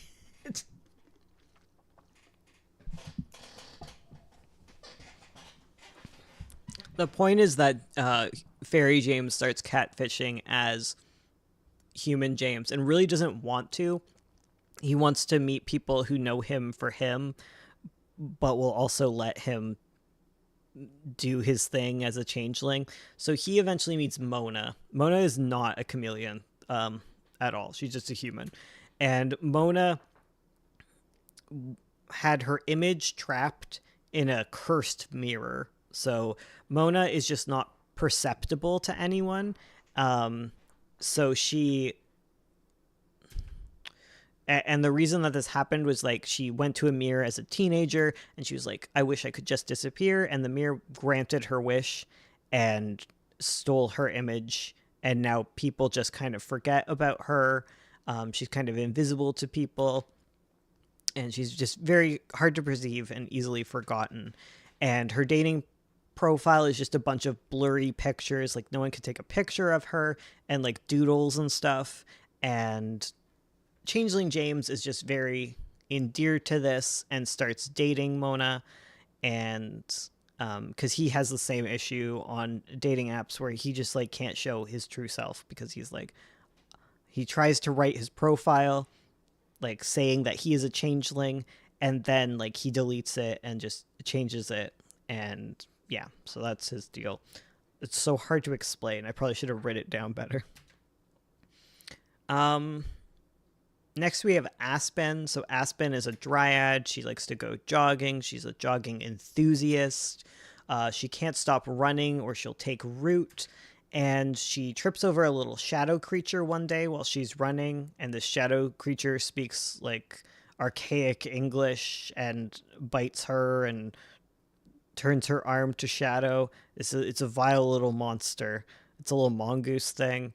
Um, That's it. Then we have Damsel. Damsel is a makeup influencer. She has OCD. Specifically, she has obsessive thoughts that she is going to become cursed because she's too beautiful, and she's going to be punished for her vanity. She's not actually vain. She just has like obsessive thoughts about vanity and being cursed. She's in therapy. She's in therapy for that. She's been making good progress. She does like exposure therapy where she has like gotten herself cursed and been like, you know what? Being cursed isn't that bad. I'm fine. And yeah, so that's her thing. She has a huge phobia of bugs that she's also working on. Then we have Chloe. She's a Shimbo photographer. She has a huge crush on Damsel. They live in the same like apartment complex, and she helps her catch bugs. So a bug got caught, flew into her thing, and Damsel texts her like a little damsel in distress, and is like, "I am terrified. There's a bug. Please help me." And Chloe shows up, and she like catches the bug, and then Damsel like teaches her to do makeup and stuff, and they're very cute. We didn't really do tons with them. I think this is the last one. I think this is our last girly. The last OC, guys. The final OC.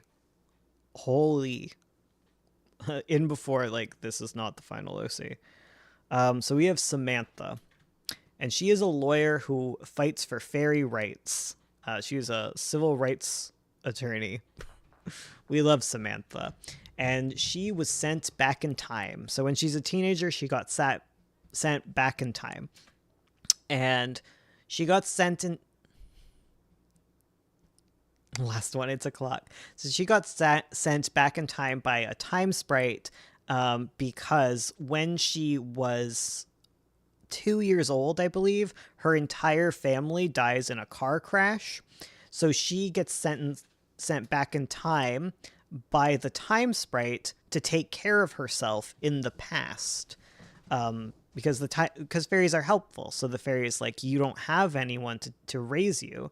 You don't have any family. So she, as a teenager, gets sent back in time to be the teenage parent of herself. And right now in the story, she is reaching the age where her younger self is about to be sent back in time. And they've been dealing with that in therapy. Because she knows that it's about to happen, and she knows like all the stuff that is about to occur, and there's lots of stuff that needs to be mentally dealt with as this is about to happen. And she's about to lose her daughter, and she's also about to reach a time in her life where she doesn't know what's going to happen anymore, because she's always known what's going to happen in her life because she got sent back in time, right? And like, she's not always believed her mom who is her, about stuff. You know, she's like a teenager. She's like, you don't understand me. You don't remember what it's like to be like me. Like all that kind of stuff. She still does that, even though she is her from the past. But yeah, that's her deal. Oh my god. Oh my god, we did it. Girl. Oh my god, that's all of them, guys. That's all my OCs. You may be wondering, actually. Wait, one sec. Wait, can we go back? Let's go back to the beginning. Okay, yeah, let's use it. Let's use this screen. Okay, you may be wondering, what about Crow Story? What about Crow Story? I don't have enough characters done for Crow Story, guys. You're just gonna have to wait and see the Crow Story characters, okay? Crow Story is going to be a fun little adventure where we learn all the characters together, okay? That's the secret about Crow Story. I don't know. What do you think? What do you think about that, guys? Oh my god, I did it though. All right, I'm going to head off because I cannot talk anymore. So thank you all for listening. And that 7-hour video, honestly, was quite the treat. Well, hopefully this one's good and long, but it takes like 24 hours for us to like, for this whole thing to render. So hopefully Lear is good. I wish him the best. So, all right, good night.